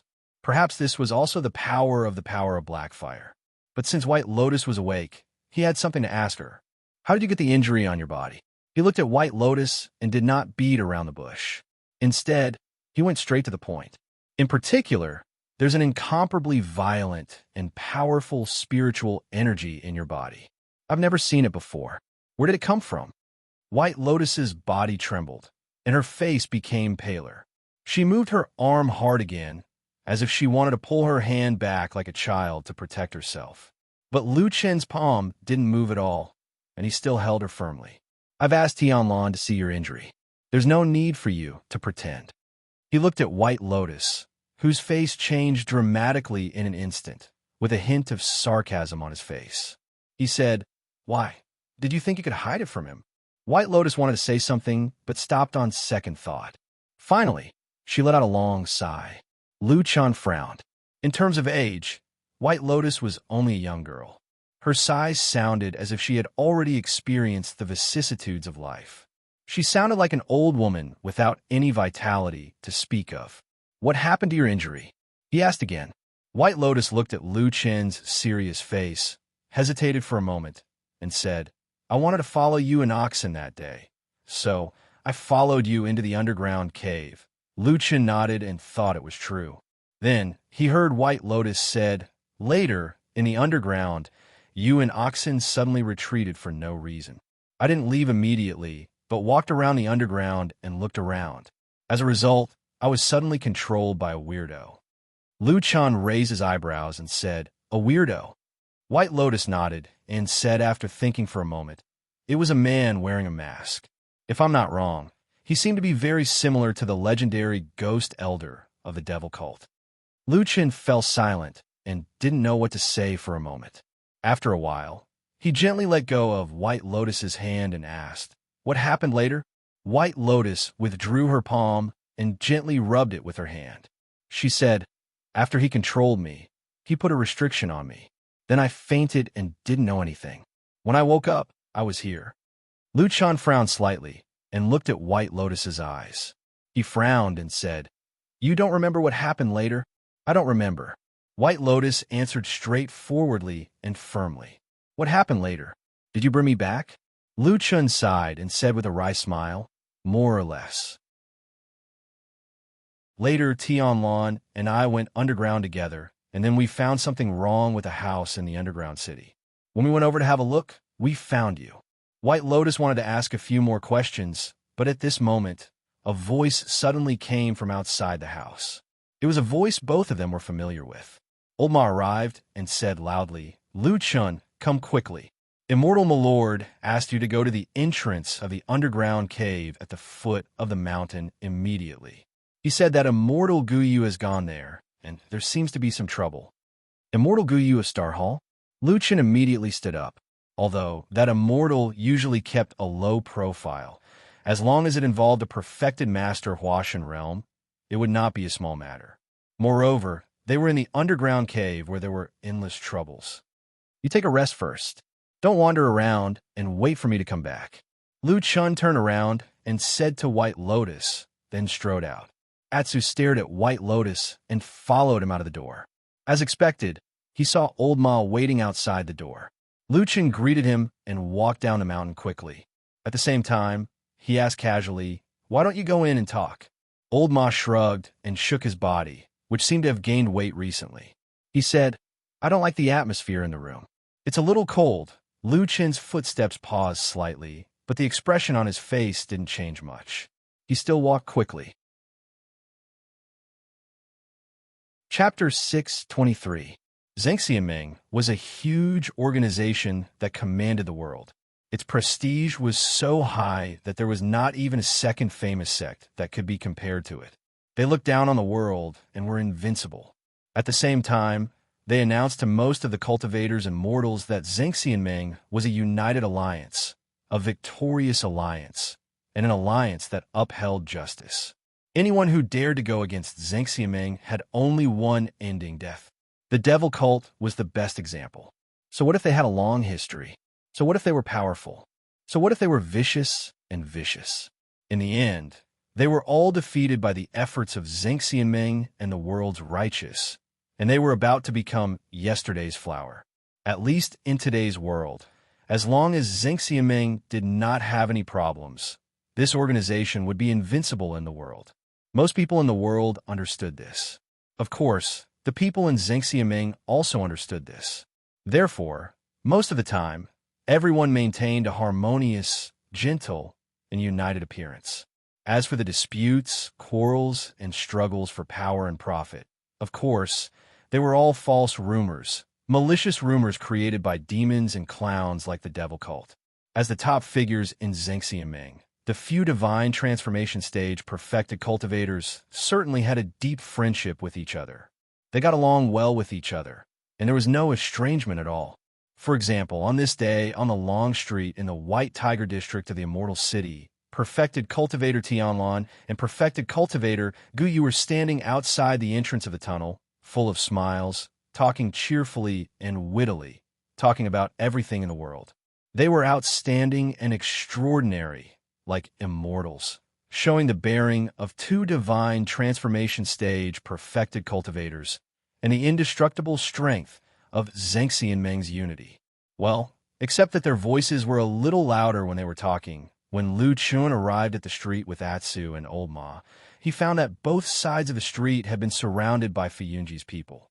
All outsiders were blocked, except for Zhengxianming, or to be exact, Fuyunji's people. No one was allowed to pass. Needless to say, the purpose of this method was to cover up and keep the secret.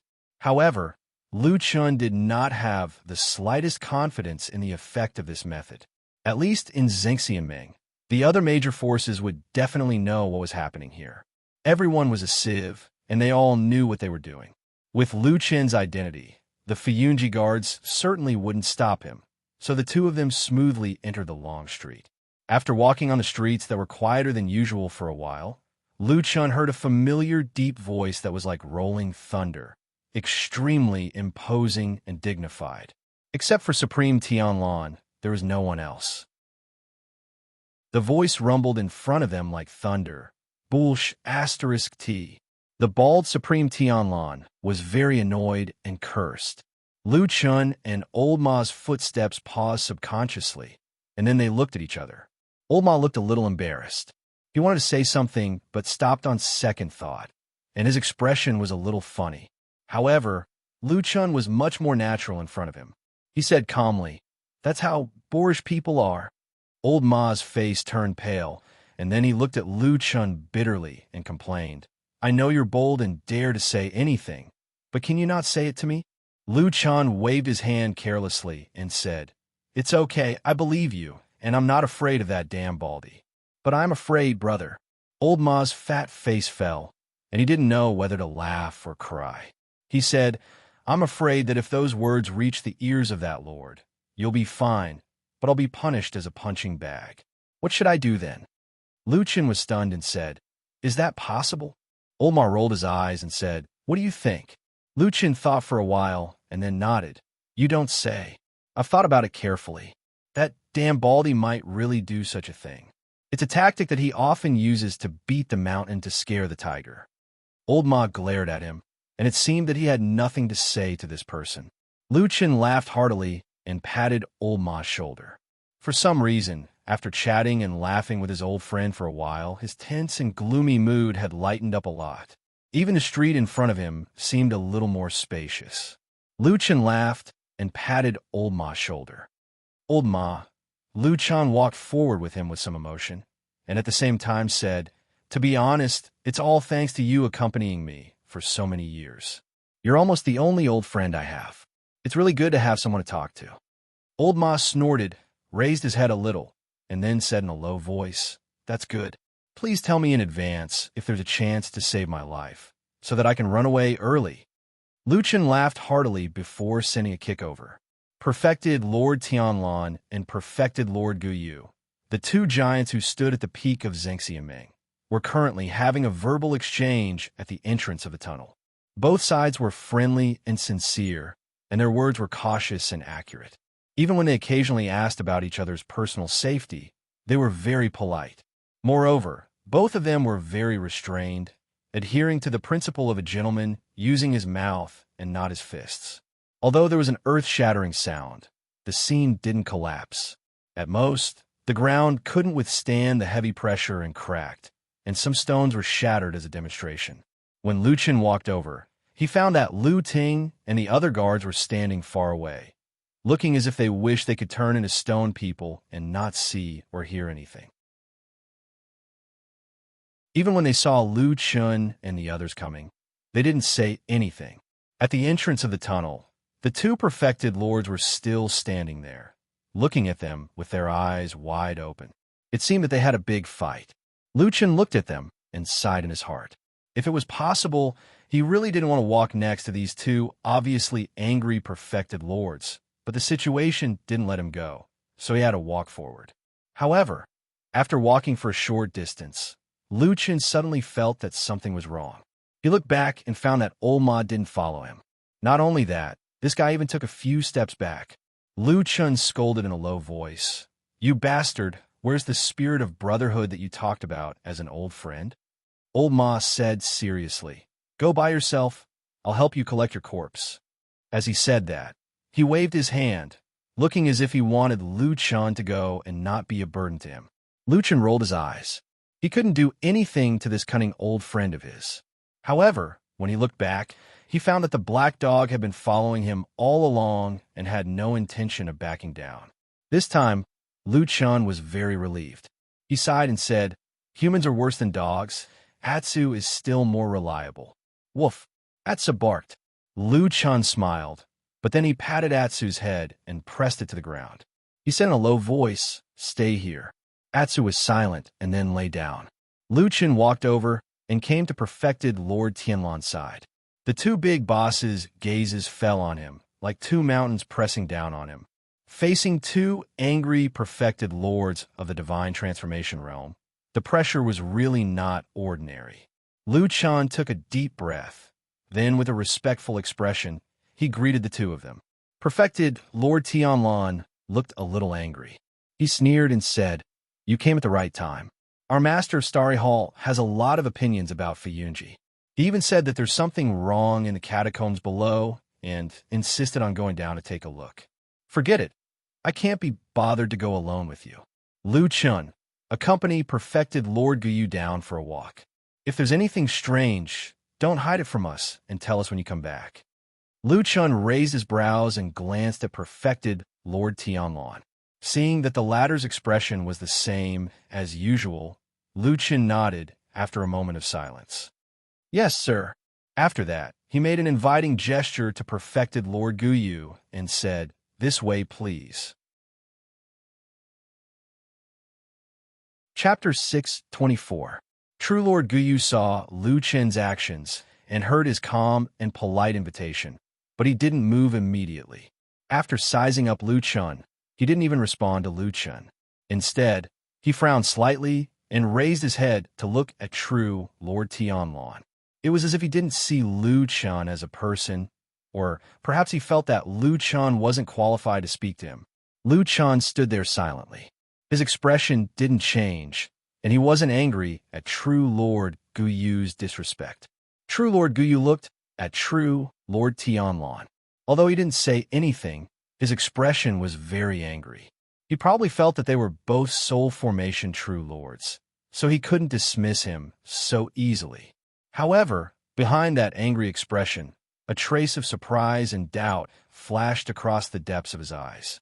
At this distance, only true Lord Tianlan could see the extremely secretive hint of inquiry in his eyes. True Lord Tianlan ignored it and waved his hand impatiently. "Old geezers are always meddlesome.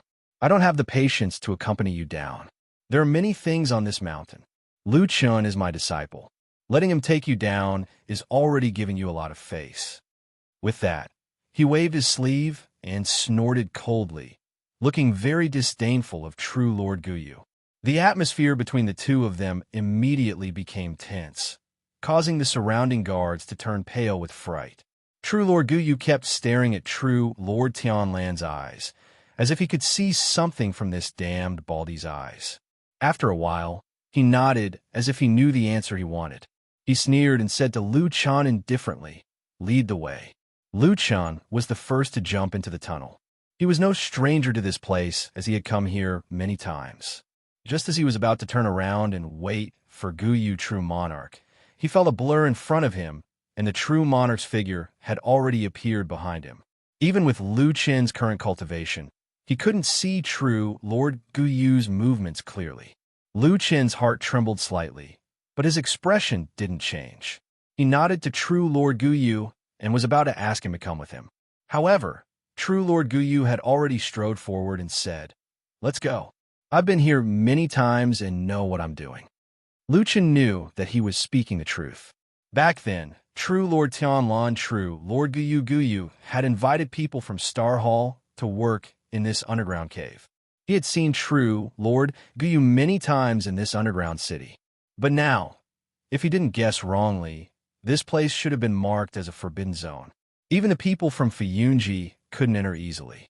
In other words, in the houses near the strange statue, the bloody scene could still be there. True Lord Guyu came down to find trouble. Lu Chen probably knew a little about it. Of course, he didn't dare to let True Lord Guyu casually discover the crime scene. However, True Lord Guyu didn't seem to give Lu Chen any room to dissuade him. After saying that, he continued walking without any hesitation. Lu Chen was a little anxious. He secretly scolded Baldy a few more times. Just now, he couldn't communicate with Baldy in a hurry. Suddenly, he ordered him to come down. Lu Chen had no idea what he wanted to do. As they walked, the strange blood moon's light shone down and shone on the two of them. Lu Chen looked up and felt that his body was a little heavy. It seemed that the blood moon seemed to have changed. It seemed to have expanded a lot, and the light was also much stronger. But he didn't know if it was directly related to the blood sea in the sky outside. True Lord Guyu also looked up at the blood moon in the sky.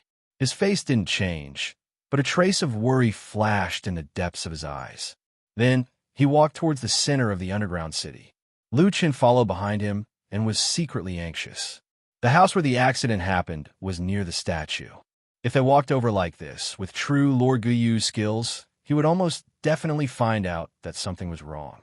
Just as he was racking his brains to think of a way to solve this problem and lead Guyu Perfected Monarch astray, he suddenly heard Guyu Perfected Monarch, who was walking in front of him, say, "Your master trusts you very much." And when Lu Chen heard this, he was stunned for a moment. He didn't really understand what this true lord meant. But then he still nodded and said, "Thank you, Master Guyu, for your praise. My master's kindness to me is as heavy as a mountain. I have always, he has never trusted a young person like this." True Lord Guyu interrupted Lu Chen's words. He stopped and turned to look at Lu Chen. "This is a rare fate. It is also a great opportunity. You must cherish it." Lu Chen was stunned again. At this moment, he could obviously feel that there seemed to be some unfinished meaning in this true lord's words. He pondered for a moment and asked tentatively, "Master Guyu is right. I will remember it. But why did you suddenly mention this?" True Lord Guyu smiled and didn't explain further. He turned and continued to walk forward, with the demeanor of a mysterious expert. Lu Chen felt a little helpless about this. The doubts in his heart grew heavier. In the end, he could only follow. In this huge underground city, it was quiet and empty. Only the two of them were walking here, and even the sound of their footsteps was especially clear. Seeing that the strange statue in the center was getting closer and closer to the murder case house, Lu Chen became a little anxious. At this moment, he suddenly heard True Lord Guyu say, "Do you know why Tianlan refused to come down himself and wanted you to accompany me down here?" Lu Chen was silent for a moment and said, "Probably because he doesn't like you." True Lord Guyu looked at him and suddenly laughed out loud. She nodded and said, "You are a little interesting." Amidst the laughter, they just happened to walk past the house. It seemed like Guyu, true monarch's attention was diverted by Lu Chen's sudden words, who knew that when he reached the door, he turned around and without any hesitation, walked into the house naturally and straightforwardly. Lu Chen's face changed and his heart sank. True Lord Guyu stood at the door and even turned back to wave at him. She said calmly, "Come, let's go in and take a look." Lu Chen took a deep breath and tried hard to calm his racing heart. He then walked over. Real Lord Guyu walked in front with his hands behind his back, his eyes gazing at the unknown ahead. Walking leisurely, he said, "Many years ago, Tianlan once told me that he was prepared to spend the rest of his life alone, with no children, no disciples, no worries. I think this is the reason why he is unruly and does things according to his heart. Perhaps it is because of this that he was able to build such a grand foundation, doing what we old men could not do in our lifetime." Lu Chun listened quietly. At the same time, he smelled a bloody smell. It seemed that in a short period of time, the traces would not completely disappear. But now he actually accepted you as a disciple and values you so much. Maybe he wanted you to accompany me to let me understand this. True monarch Guyu walked in front of him and stopped when he was about to enter the backyard. From his voice, it could be heard that there was a hint of sorrow. "But I'm a little worried. If he has worries, will it affect the big things he wants to do? You have to know that all the things he succeeded in the past were done without burdens." True Lord Guyu slowly turned around and looked at Lu Chun, staring at him. Lu Chen's heart suddenly jumped. He forced a smile and said, "What do you mean by this?" True Lord Guyu was silent for a moment, and then said calmly, "I am thinking that this matter is very important. Should I go and help this old friend?" Chapter 625. Old Friend. Help him? Lu Chen almost instantly grasped the few key and subtle words in Guyu's words. It was as if a huge wave had been set off in his heart, but it was soon followed by a sudden sense of danger. Putting aside whether perfected monarch Guyu's words about being perfected monarch Tianlan's old friend or not, the last sentence about helping perfected monarch Tianlan was rather cold.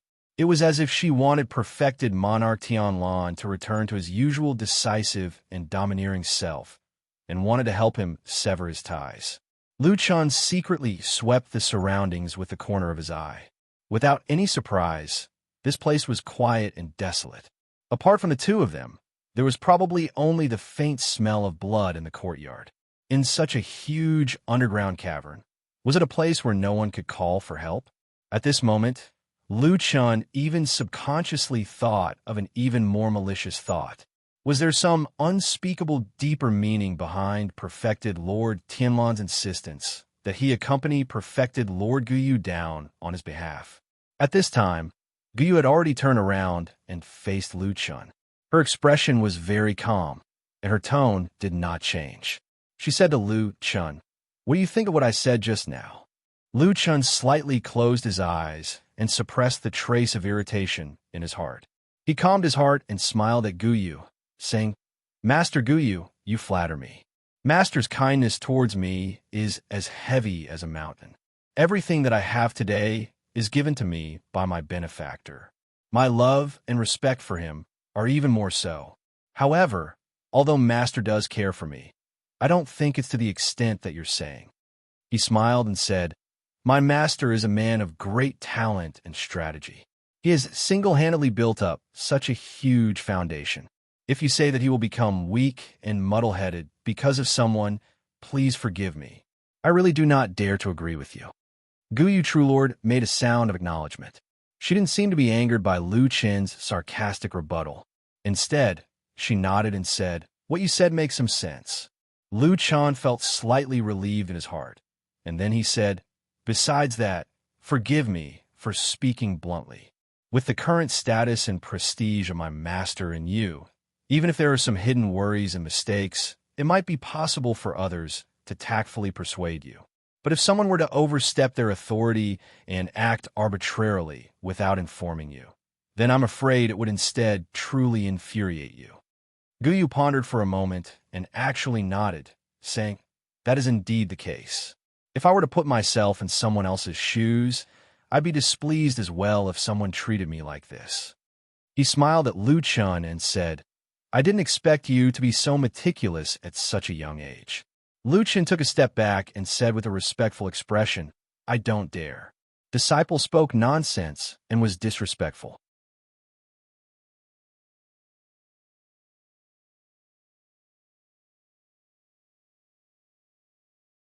He looked at the ground, the walls, the corners, including the dry well in the courtyard, but he did not say a word. He just stood there quietly. After a while, he turned and said to Lu Chun, "Let's go." Left? Just like that? After True, Lord Guyu said that, he walked straight out of the courtyard. Lu Chun looked at his back dumbfounded, but he quickly reacted and hurriedly followed. At the same time, his heart once again stirred up waves. He thought of what this true lord had said about old friends before. Recently, the entire Sky Dragon Mountain was filled with rumors that Guyu and Tianlan, these two big shots, had a very unpleasant quarrel. But now, it seemed that they really were so-called old friends. If these two deity transformation stage perfected lords were secretly colluding with one another, then just how big of a deal were they plotting?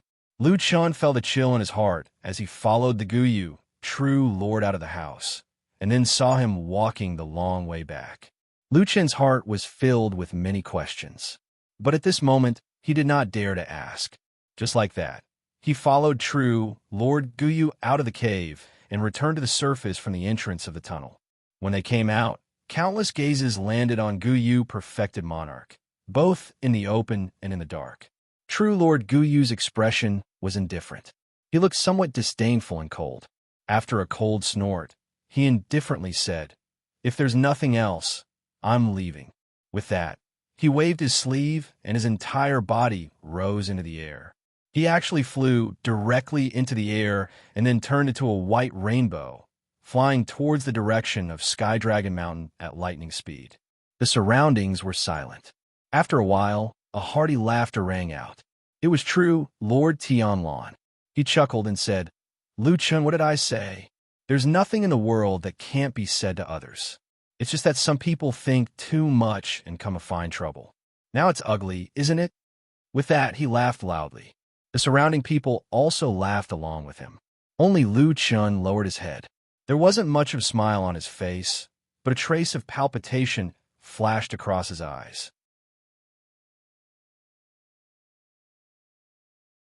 Chapter 626. The news that Supreme Guyu had aggressively gone to Fiyunji's territory to find fault with them, but returned without any results, quickly spread throughout Zhengxiaming. Everyone was very curious about the actual situation at the time, and the description of the scene quickly spread, even though the people on that long street were almost all Fiyunji's men. This set off the old saying, "There is no such thing as an impenetrable wall," and once again proved the complicated power situation in Zhengxiaming. Describing it as intertwined might not be entirely accurate, but it was still somewhat vivid. Interestingly, in this matter, most people didn't think that Supreme Guyu's information was fake and thought that it was definitely the right thing to do. However, the reason why he returned without any results was because Fiyunji and Supreme Tianlan were so cunning that even a divine transformation true monarch couldn't do anything to them. Of course, there was also a small group of people who noticed that Supreme Guyu didn't enter the catacombs himself, but sent his disciple Lu Chun to follow Supreme Guyu down. Although this didn't seem to be too abrupt on the surface, as deity transformation stage perfected lords whose every move attracted the attention of tens of thousands of people, as well as the leaders of enormous forces, even the slightest of actions would be magnified by others. It was just that everyone's conclusions were sometimes different. Some people thought that Supreme Guyu was arrogant and sent his disciple to show his contempt for Supreme Guyu. Some thought that Supreme Guyu valued and trusted his disciple Lu Chun very much and began to nurture this disciple so that he could build a relationship with other divine transformation true monarchs. However, There were also people who thought that Supreme Guyu was already dissatisfied with this disciple named Lu Chun and began to vaguely express this to his subordinates in Fuyunji. It was even more likely that Supreme Guyu was using this method to hint to Xue Ing and other trusted subordinates of many years that they might receive news of Lu Chen's violent death in a few days. The same action could be interpreted in many different ways. This was probably because people were too smart in today's world. However, there were also people who were not affected by the waves of rumors, such as Lu Chen himself, because he felt that he was standing in the center of the storm. He saw and heard news that was far more real than outsiders. He understood the undercurrents and even the ups and downs of the waves under the calm sea, and in the near future, it would become a monstrous wave that would reach the heavens. If perfected Guyu's words in the underground city were not enough to convince him, then after they returned to the surface, perfected Guyu and perfected Tianlan's short conversation, perfected Guyu's angry departure, and especially the fact that he and Tianlan were incompatible like fire and water, yet he did not mention a word about what happened underground. All of this finally made Lu Chun completely certain that these two divine transformation stage perfected cultivators, who were enemies in everyone's eyes, had reached a tacit understanding and secretly colluded with each other. What were they going to do? What exactly was it that required people of their status and strength to secretly plot against it? The answer was almost obvious. Only other deity transformation perfected sovereigns of the same level could make a deity transformation perfected sovereign seriously plot against them. Then, to be able to make a powerful and unusually arrogant person like Tianlan willing to lower his head and secretly plot an alliance, there must be more than one deity transformation perfected sovereign he had to deal with. At the very least, it was very likely that their strength was not below his and Guyu perfected sovereigns. Then there must be two deity transformation perfected sovereigns, or even more. When Lu Chun thought of this, he felt a little suffocated, but very quickly, he felt a rare sense of excitement. This was a rare, or even unprecedented, legendary battle in the world. Even the bloody battle between Fuyunji and the devil cult over the years paled in comparison to this possibility. One must know that this was perhaps the pinnacle of the human cultivation world, and could easily determine the future of the human race and the direction of development. That damn Baldy was indeed an amazing person. Once he made his move, he was going to do something big. Do you think he believes me? On the way back, Lu Chun asked Old Ma, but before Old Ma could answer, he muttered to himself, "Now it seems that he probably believes me." Old Ma was a little puzzled by his muttering to himself, and asked, "What do you mean?" Lu Chun smiled, but changed the topic and said, "Well, it seems that all kinds of things have to be sped up. We can't dawdle anymore. Time waits for no man." Old Ma's expression changed slightly, and he glanced at Lu Chun, subconsciously lowered his voice, and approached him, saying in a low voice, What's the situation here?" Lu Chun patted him on the shoulder and said, "I've said what I wanted to say just now." Old Ma was a little angry and said, "You bastard, why do you also learn from those officials, only saying half of what you want to say and acting mysteriously? Can't you just tell me clearly?" Lu Chun smiled and said, "The secrets of heaven can't be revealed, otherwise it would seem that I'm not smart enough. Besides, if I say something wrong, won't I be even more embarrassed? It's just right now." Old Ma rolled his eyes and said, "After you return to the Immortal City, you've learned bad things." Lu Chun laughed and seemed to be in a very cheerful mood. This was one of the rare times that he looked happy recently. He told Old Ma, "You go to White Lotus's house first and help me check on her situation. Her injuries are very troublesome. In any case, she has been with us for a period of time, and we should help her as much as we can." Old Ma nodded and said, "I will go, but what about you? Aren't you going?" Lu Chun said, "Yes, I have something to do. I have to go to the Heavenly Law Hall." Old Ma was startled and said, "Heavenly Law Hall? What are you going to do there?" Lu Chun said, "To find Immortal Tiehu. I have something to tell him." Old Ma frowned and wanted to say something, but stopped. Lu Chun nodded and said, "I know. I've already told this matter to the damn Baldy, and he also agreed. Old Ma nodded, and the expression on his face clearly relaxed. Although he still looked a little curious and really wanted to know what Lu Qian was going to do with Immortal Tiehu, in the end, he actually suppressed his curiosity and turned away without saying a word. Sometimes, in this kind of Vanity Fair, the less people know, the longer they might live. Lu Qian understood Old Ma's intention and also felt a little emotional because in the past 10 years, his life was actually similar to that of Old Ma. But after all, it was different now. He walked alone to the other side of Tianlong Mountain and met a lot of people along the way. When they saw him, many people had different expressions on their faces, but they were all relatively polite, either because of his high position or because of Immortal Tianlong's tyrannical strength. Even if they thought that he was not going to live long and had fallen out of favor, they were still polite to him. Otherwise, why would you be angry with a dying person? So along the way, Lu Qian actually felt that his status on Tianlong Mountain seemed to have improved a lot unconsciously. After arriving at the Heavenly Law Hall, he asked someone to let him in, and before long, someone welcomed him in. When he walked outside the main hall of the Heavenly Law Hall, he saw a beautiful woman standing at the door of the main hall, looking at him calmly from afar. Her appearance was charming and tender, like a blooming spring flower, and her beauty surpassed all others. It was Song Wenji. Chapter 6:27. Seeing Lu Qian coming over, Song Wenji gracefully walked down the stone steps to welcome him. She had a polite and joyful smile on her face, making people feel as if they were bathing in the spring breeze. Lu Qian also went up to greet her. Everyone looked at each other and smiled. The atmosphere was very harmonious and warm. Song Wenji smiled and said, "When I heard the news just now, I didn't dare to believe it. I specially asked again before I dared to believe that it is young Master Lu who has come to visit." Lu Qian also smiled and said, "Miss Song, you are too polite. I don't deserve it. I don't deserve it." Song Wenji said, "This is not something I said casually. Anyway, in my memory, you have never come to Heavenly Law Hall. Today is really a rare guest." Lu Qian said politely, "Sorry to disturb you. I have a small matter to visit Immortal Tiehu. I wonder if he has time to see me?" Song Wenji said, "Yes, but now my adoptive father has some urgent matters on hand and can't come out to see you for the time being." Lu Qian was startled for a moment, then nodded and said, "Ah, I didn't expect such a coincidence. Then I will find another time to visit Immortal Tiehu."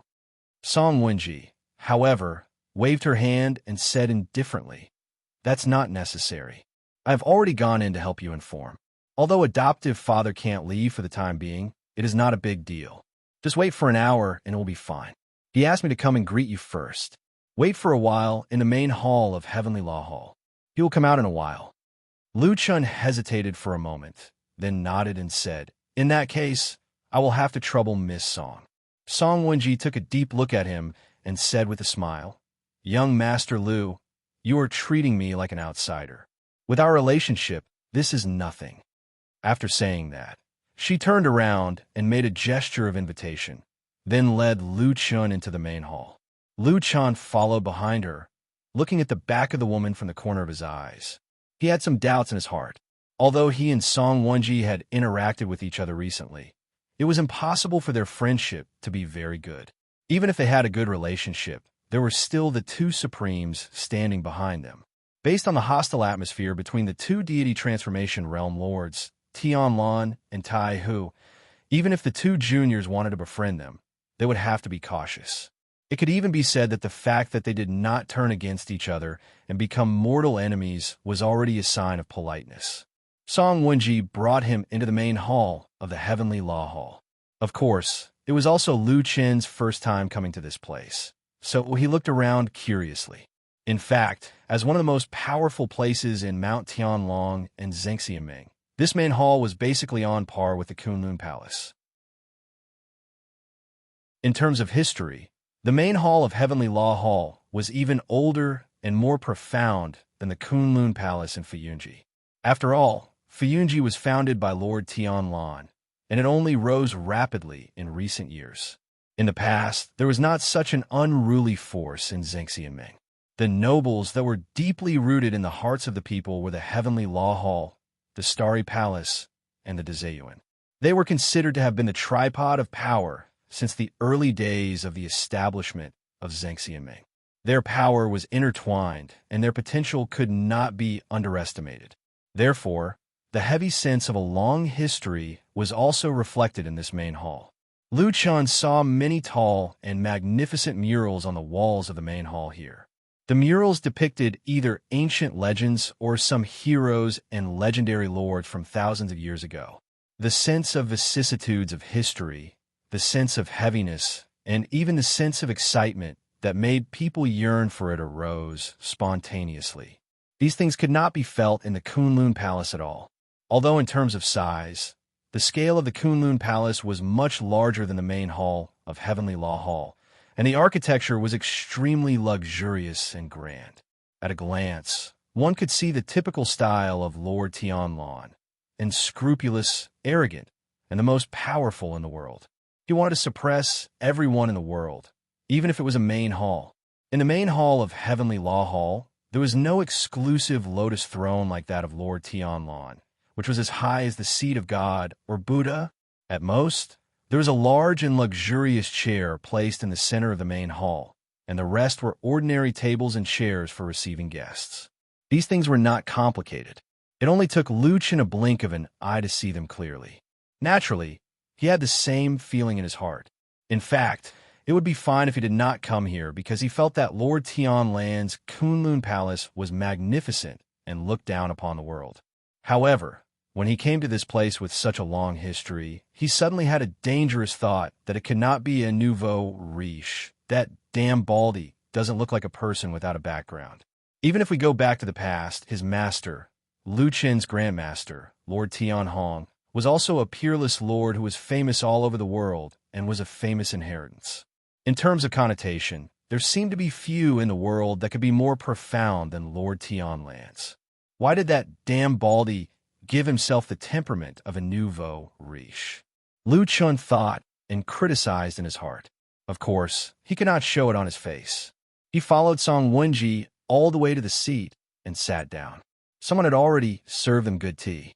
Then Song Wenji dismissed the others, leaving only the two of them in the huge hall of Heavenly Law Hall, which seemed a little empty.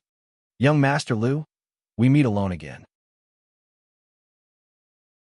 Song Wenji said to Lu Chun with a smile after taking a sip of the immortal tea. Lu Chun almost choked on the tea in his mouth. After a moment of hesitation, he put down the teacup in his hand and said seriously, "Miss Song, I don't understand what you mean. We didn't specially meet alone, did we?" At the same time, Lu Chun was secretly vigilant. Although his eyes did not move, he secretly glanced around the hall with his peripheral vision, but did not find anything. Just at that moment, there was a faint warning in his heart. This was a kind of inexplicable premonition. There was no evidence to speak of, but it was unknowingly possessed by him when he was lurking in the devil cult in the past in that extremely dangerous situation. Like a lonely wild wolf, cautiously facing the world full of dangers. In a secret corner of the hall of Heavenly Law Hall, separated by a thick wall, at this moment, Immortal Tiehu, who was supposed to be dealing with a small but urgent matter and therefore could not leave to make Lu Chen wait for a while, was sitting in a secret chamber behind the wall.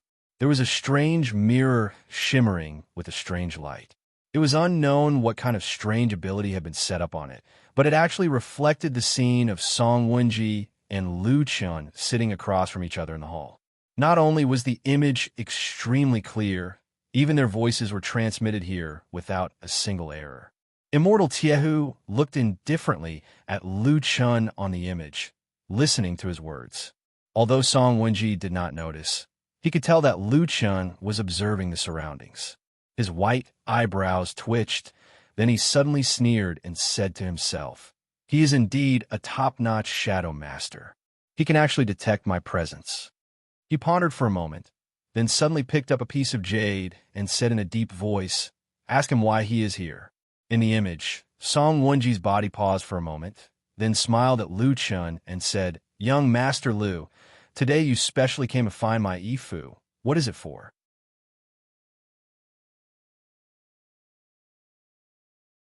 Chapter 628. At that moment, Lu Chen's heart suddenly skipped a beat. Although Song Wonji in front of him looked normal, he still felt that this woman seemed to have paused for a moment. However, that moment was too short. Perhaps it was an illusion. Therefore, Lu Chen did not show any more hesitation. After a smile, he said frankly, "Actually, before I returned to the Immortal City, I met a person. He asked me to pass a message to Immortal Tai Hu. I came here today to pass this message. There's nothing else." Pass a message? Song Wenji seemed to have not expected Lu Chen's reason for coming here. She was startled for a moment. After a while, she smiled and said, "To be able to trouble Immortal Tian Land's only disciple, young Master Lu, to pass a message. This person's identity must be extraordinary, right?" Lu Chen nodded and said with a smile, "It's all right. However, I feel that a person who is qualified to talk to someone like Uncle Master Tai, who shouldn't be too bad." That's true. Song Wenji seemed to have thought of this as well. She laughed in a self-mocking manner, and then her charming gaze swept across Lu Chen's face. Her expression was gentle like ripples of water as she said softly, "Then who exactly is this person? I wonder if young Master Lu can tell me."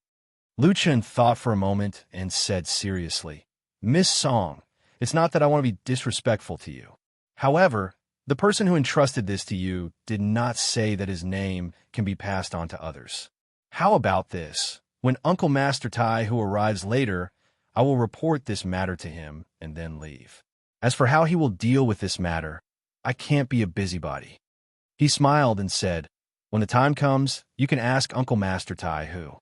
With the close relationship between you and your daughter, and Uncle Master Tai Hu's love for you, I believe he will tell you everything he knows."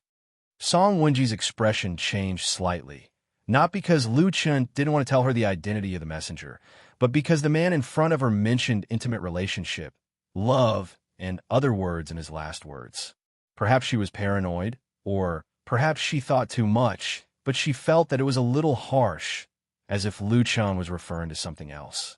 But when she looked carefully at Lu Chen's face again, she found that this person's expression was the same as usual, and the tone of his voice had not changed at all. There was no sarcasm in his words at all. Could it be that he was thinking too much? There were some things that would leave a guilty conscience in one's heart. Even if one was wearing a warm and soft skin, one would still be afraid of being mentioned. For some things, even if one had an excuse, one would still feel ashamed. It was like the deepest wound that couldn't be healed, always dripping with blood as it cut into his heart. Just a touch would cause him pain. Some people would become numb to the pain after a long time, slowly getting used to it. Then this kind of thing would no longer matter to him, and the wound would slowly be covered up. But there were also some people, although everything was so outstanding on the outside, but their hearts could never pass that hurdle and would sink into this painful abyss for a long time. Song Wenji stared at Lu Chen, her eyes bright, sharp but no longer clear. Lu Chen felt it, and also raised his head to look at her. After a while, he asked softly, "Miss Song, what's wrong?" Song Wenji was silent for a while, shook her head, and said, "Nothing." "Ha!" When the tea in the cup was slightly cold, a burst of bright and clear laughter suddenly came from the depths of the Hall of Heavenly Justice. After hearing this voice, Lu Chen and Song Wenji both stood up and turned to look in that direction. After a while, Tiehu Supreme walked over with vigorous steps, in high spirits, full of energy, as if he had encountered some happy event and was very happy. Along the way, he waved to Lu Chen and said with a smile, "Little Lu, it's rare for you to come to my place. A rare guest, a rare guest."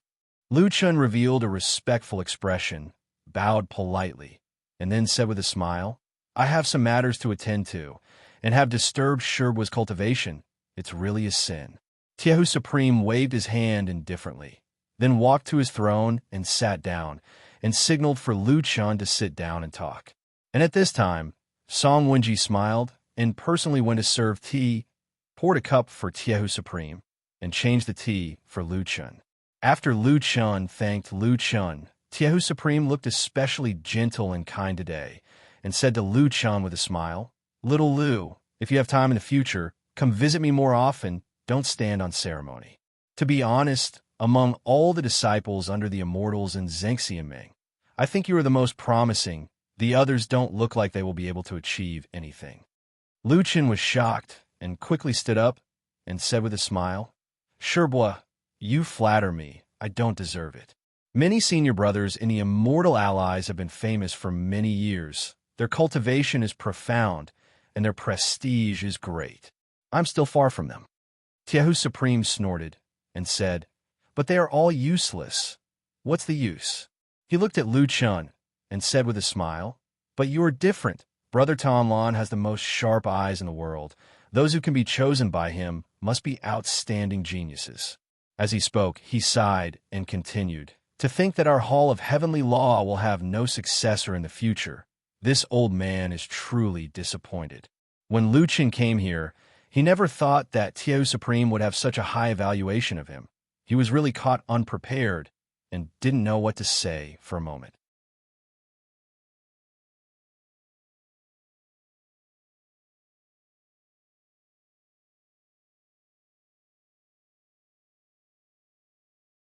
Chapter 629. White Lotus put on a coat and sat by the window, staring blankly at the scenery outside the window. Although it was called a scenery, it was actually just a sky with a few trees. Of course, there was a beautiful scenery on Sky Dragon Mountain, but it was not here. Generally speaking, the best places would be taken by the most powerful, true monarchs. The house was very quiet, without a sound.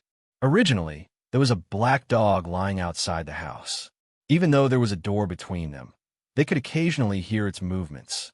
Perhaps it could even give people a sense of life. But now that Atsu had been taken away by Lu Chun, the house was completely deserted.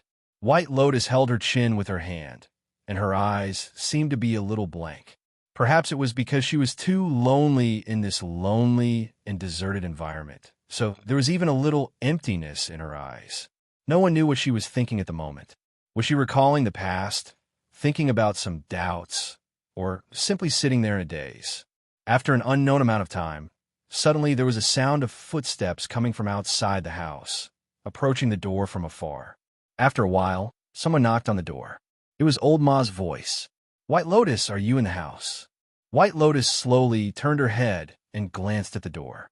After a while, she said, "The door is not locked. Come in by yourself." There was a moment of silence outside the door, and then there was a creak. Old Ma pushed the door open and walked in. The tall black dog followed him into the house. Old Ma swept a glance around the room before his gaze finally fell on by Lien, who was sitting by the window. A smile appeared on his face as he asked, "Why are you sitting up? Is your body feeling better?" White Lotus smiled, but her eyes fell on Atsu, who was standing next to Old Ma. Unlike Old Ma, who was looking around when he came in, Atsu stared at White Lotus as soon as he came in. The eyes of a person and a dog met in midair. After a moment, White Lotus looked away and said to Old Ma, "I'm fine, and I've been lying down for a long time. I want to sit up." Well, Old Ma didn't think much of it. He walked over and moved a chair to sit down. "Lu Chun is busy, but he still remembers you, so he asked me to come over and see if you're better. If there is anything you need my help with, just tell me." White Lotus shook her head and said, I'm fine. Old Ma moved his fat body on the chair and asked curiously, "How did you get hurt? Why did you suddenly cause such a big trouble? Can you tell me?" White Lotus glanced at him and asked, "Didn't Lu Chun tell you?" Old Ma was stunned for a moment and said, "No." White Lotus said, "It seems that he doesn't keep everything from you." After a pause, she looked at Old Ma, whose face was a little gloomy, and said lightly, "Actually, I don't know. I only remember that I followed Lu Chun to the underground city, and then I lost consciousness. I can't remember what happened after that, but when I woke up, I was probably here." Oh, Old Ma didn't say anything more. Or perhaps he wasn't particularly familiar with this girl, so he didn't have anything to say. After dawdling for a while, the atmosphere became a little awkward, so Old Ma quickly found an excuse to get up and leave. However, Just as he was about to leave the room, he suddenly stopped in his tracks, as if he had something to say. White Lotus felt his movement and looked over. Old Ma hesitated for a moment and said to White Lotus, "Luchan isn't a bad person. At least he's a good friend. He's done everything he can for you. Don't blame him." White Lotus stared at him for a moment, and her expression gradually eased. She nodded and said, "I know." Old Ma chuckled and turned to leave. Suddenly, he heard White Lotus say, "Actually, you're also a good friend. Does Luchan know that?" Old Ma paused for a moment, but he didn't look back. Then, he walked out of the door and left. Atsu followed him and left. When he left, he looked back and stared at White Lotus fiercely and vigilantly. It seemed that the relationship between this black dog and this girl was always inexplicably tense. Old Ma and Atsu left after the somewhat routine greeting, and the room quickly returned to its original cold and cheerless state. White Lotus walked over and closed the door. After thinking for a moment, she locked it. Just that when she silently turned around, preparing to walk back to the bed, her vision suddenly blurred. Just behind her, in this cold and lonely room, a huge and tall figure suddenly appeared, like a mountain peak standing behind her, and then looked down at her from above. It was a huge and burly bald man in a loose robe. Just by standing there quietly, he already looked like a god. This room was surrounded by walls, and probably only connected to the outside world through the window and the door. But judging from the size of the door frame, it was impossible for this bald man to enter and exit freely, not to mention the smaller window. How did he enter this room? How did he manage to stand behind White Lotus without a sound? At that moment, White Lotus felt goosebumps all over her body. Her face turned pale, and her body began to tremble. It was as if she had subconsciously taken a step back, wanting to escape from this place. But in her panic, this indifferent and emotionless true Lord Tianlan suddenly stretched out his hand. His movements did not seem fast, as if he was calmly extending his hand to greet her. However, White Lotus's eyes were filled with despair. Her entire body seemed to be bound by an invisible force, trembling uncontrollably. She watched helplessly as the hand reached for her face, and then, as if it was teasing her, grabbed her chin and lifted it up a little. She seemed to have lost all the strength and courage to resist when facing true Lord Tianlan. Her whole body trembled, and her face was lifted high. There was even a look of fear in her eyes. True Lord Tianlan looked at her with great interest. He stared at her for a while, thought for a moment, and then nodded.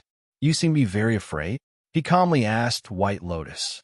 This sentence sounded very gentle and quiet, not like the cruelty of an old cat catching a mouse. But White Lotus seemed to be even more afraid. Her body trembled, and she couldn't speak. True Lord Tianlan didn't seem to care about this at all. His thick fingers caressed White Lotus' delicate and fair face as if he was touching a rare treasure. After a while, he suddenly smiled and said to her, "The method of blood food originated from the southern border barbarian witchcraft, which had been passed down for a long time. Later on, those trash of the devil cult took it and slightly improved it. It looks like it can be used, but in fact, there are a lot of hidden dangers in it. It looks scary and powerful, but in fact, it's a broken thing that can't even be shown in public. You actually treat this thing as a treasure?" he said with a smile, looking at the girl in front of him like a wolf.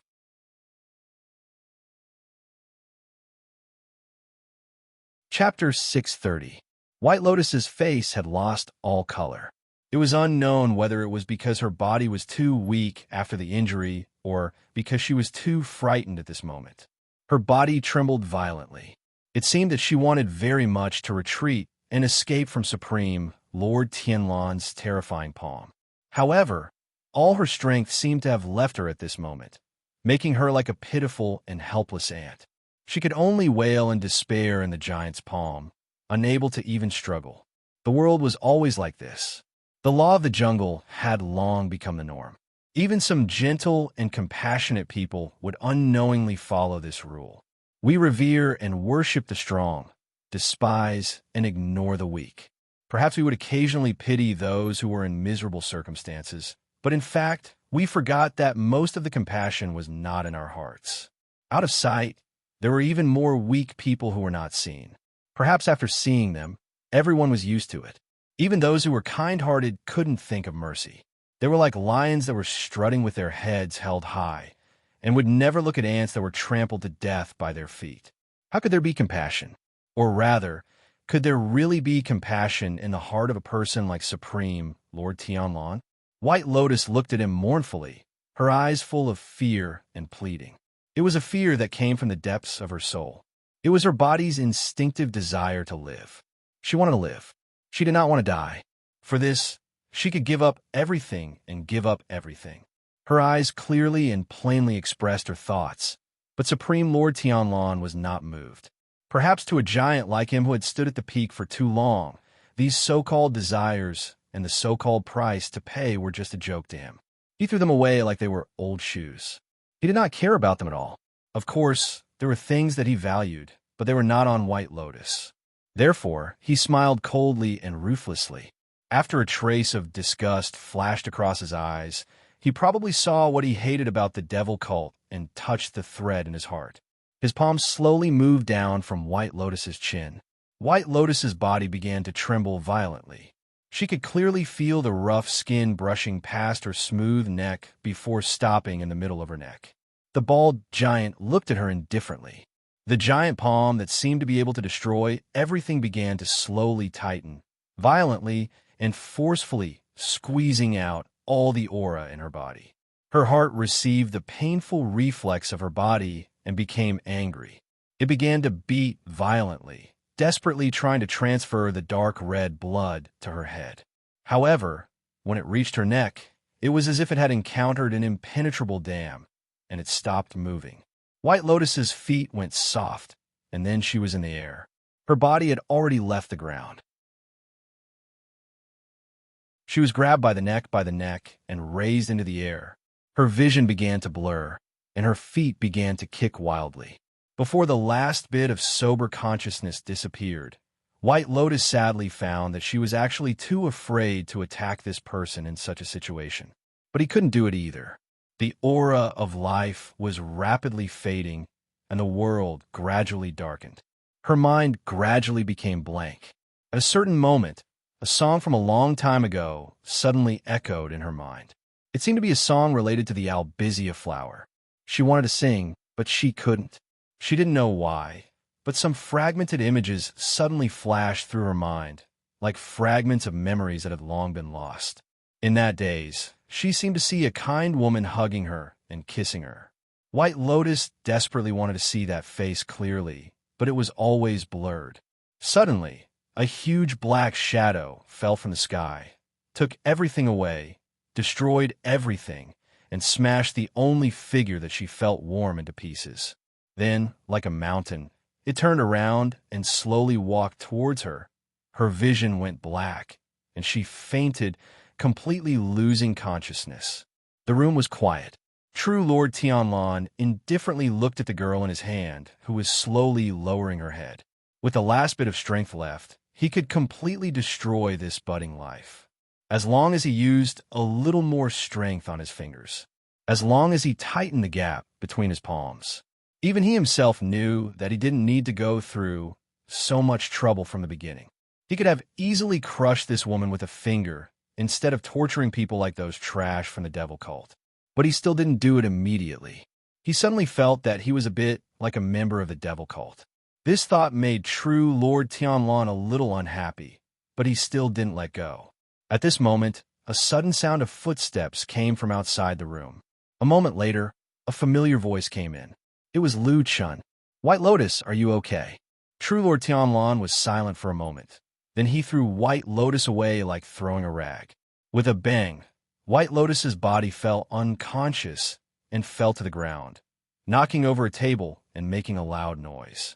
The outside of the room instantly quieted down. But what followed was not the expected scene of someone breaking the door and entering. Instead, it was silent, as if Lu Chen's voice was just a hallucination of the wind, and no one had come here at all. True Lord Tianlan tilted his head and glanced at the door. Then his eyes slowly swept across the wall, sweeping across some unknown places on the wall. The corners of his mouth suddenly revealed a trace of a smile, as if his mood had suddenly improved, as if he had seen something that he liked and was satisfied with. He quietly stood in the room, gazing at the surrounding walls, and then patiently waited. At the corner of the wall, about 7 feet away from the door, there was suddenly a very soft sound. It was so soft that it was almost inaudible, as if someone had carelessly touched the wall. But true Lord Tianlan's eyes were already one step ahead of it, staring at that place. He stood quietly. If he wanted to, perhaps he could make it so that not a single trace of his aura leaked out.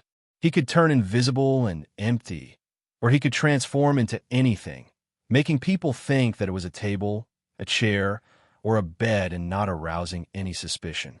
But he didn't. He just smiled and looked at the corner, casually not controlling his own aura. The sound in the corner instantly went silent, like a vigilant wolf that had sensed some unknown threat in the darkness. Even though there was an urgent bait in front of him, he still forced himself to endure it. The sound outside the room quieted down, followed by a faintly discernible killing intent. Inside the room, true Lord Tianlan's eyes became increasingly bright. His gaze began to drift again, looking at the 4 walls, sometimes fast, sometimes slow. It seemed that no matter how the person outside the room moved, they could not escape his perception. And that terrifying aura locked the person outside the room, making that killing intent thicker and thicker, as if it was about to explode.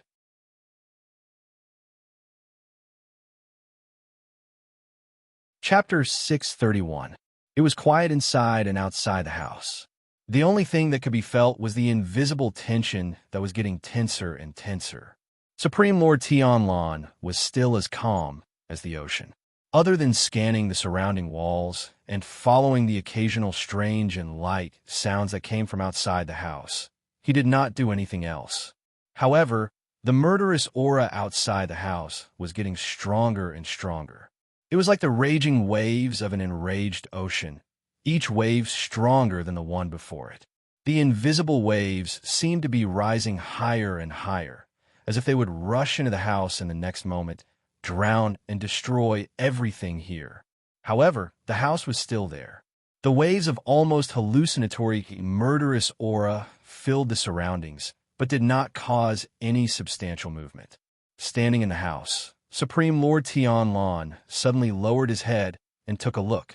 The wide sleeves of his robe fluttered slightly, even though there was no wind. The admiration in his eyes grew stronger, and he even nodded slightly.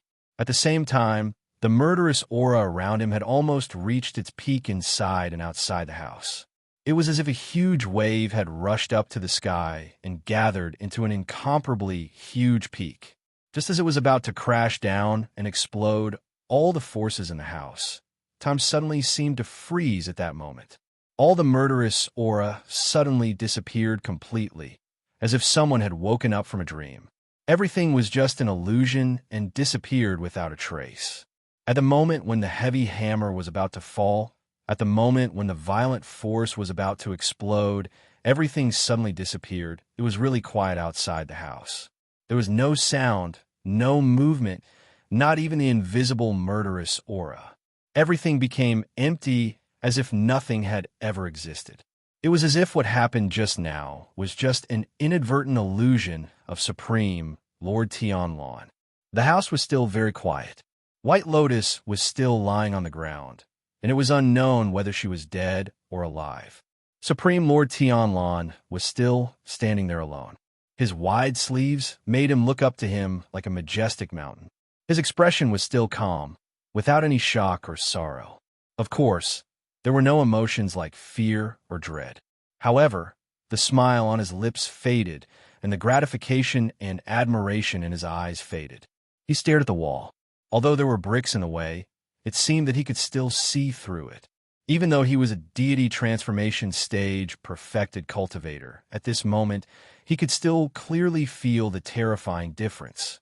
The violent moment suddenly turned into nothingness. It was a power that seemed invisible but could affect the soul. It was a level beyond the imagination of ordinary cultivators. It was a rare and profound will to rein in the horse at the edge of life and death. He was indeed the most outstanding shadow. In the end, he still remembered that the shadow's greatest strength was not the vastness of the raging waves, but the soundless glimmer of light in the dark shadows. He lurked in the shadows. When he was not in sight, he was always indescribably terrifying, even for a soul formation perfected cultivator. Yes, at this moment, perfected Lord Tianlan truly felt threatened for the first time. That was the disciple that he admired the most, trusted the most, and had placed the highest hopes on. He was a good disciple that he had personally taught. His gaze was somewhat cold. Lu Chun, who was outside the house, had used some weird secret method to completely conceal his aura like a ghost at this moment. Supreme Lord Tianlan could feel that Lu Chun should still be somewhere outside the house, but for the first time, he lost control of Lu Chen's exact location. This was a very rare thing for him. Of course, this was also because he had secretly suppressed his own cultivation. He was an extremely powerful person. As long as he released his senses without any scruples, it was almost impossible for anyone near him to hide their traces. However, under such a powerful and magnificent aura, ordinary cultivators might not be able to sense it, but in the eyes of a shadow who had gone through special and harsh training, he was like a blazing sun. It was impossible to hide his identity. However, he still did not want Lu Chun to know that he was here at this moment. He was still a little curious about this disciple of his. He wanted to know what kind of abilities and trump cards this man, who had many fetters with him and appeared to be gentle and respectful, but was actually arrogant and unruly in the depths of his heart, had. He really wanted to see. Therefore, he still stood quietly and waited patiently, waiting for the shadow to strike with the breath of death that he did not know when would come amidst the silence. For a moment, a somewhat strange thought suddenly flashed across his mind. He thought of many years ago in that desolate valley, when the ancient magic formation was activated by the elders of the devil cult, and when a shadow that had been hiding for many years appeared behind them and delivered the final fatal blow. What did those people feel? Would there be a day when he would also experience such a state of mind? He waited patiently, as if he did not care about life or anything else, and was only left with curiosity. The silence outside the house seemed to last for a very long time, but it also seemed like a blink of an eye. In that tense and empty atmosphere, there seemed to be an invisible force constantly attacking one's mind and perception, constantly producing all kinds of illusions. Then, after the silence that made one feel lost and silent, suddenly, a voice rang out from somewhere on the wall. It was extremely soft, almost the same as before, as if someone had touched the wall with his fingers. There was almost no sound at all, except for a terrifying figure like perfected Lord Tianlan. Perfected Lord Tianlan's gaze instantly shifted over.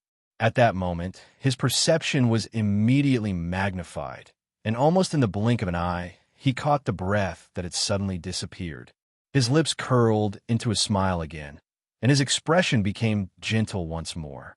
He looked like an adult looking at a stubborn child who was playing around, with a bit of affection.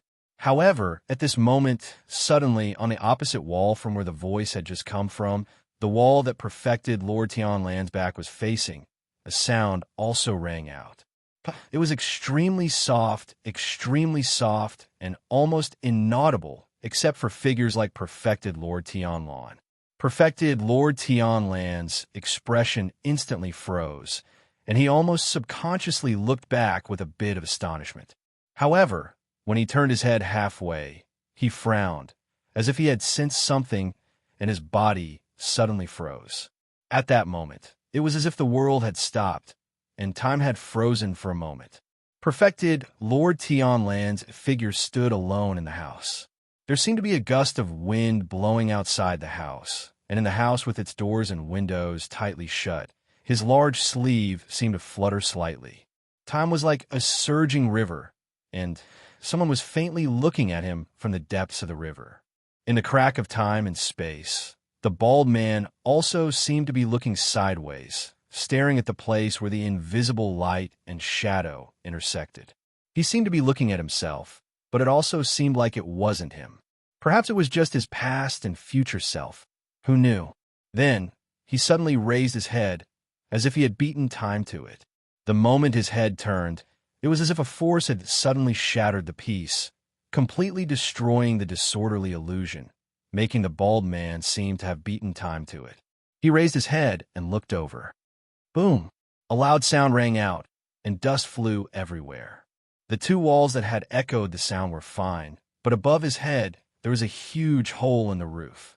Someone descended from the sky, and his killing intent was like a tide, bursting forth violently. With a suffocating momentum, he went straight for his head.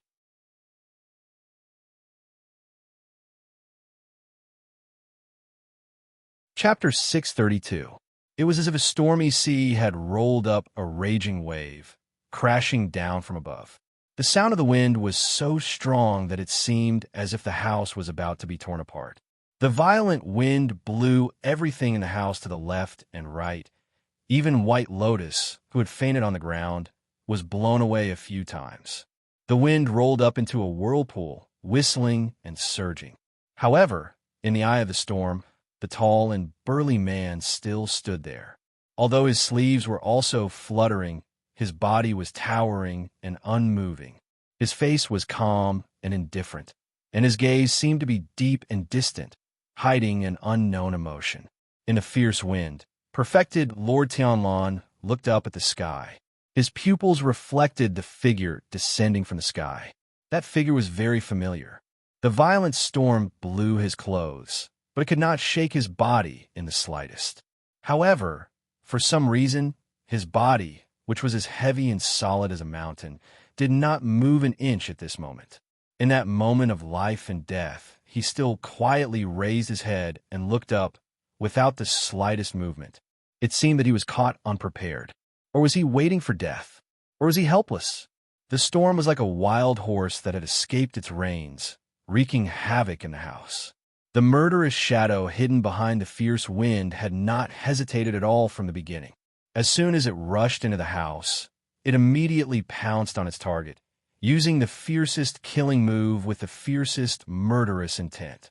The storm that filled the sky seemed to have become its follower, whistling and converging into a fearsome and terrifying force.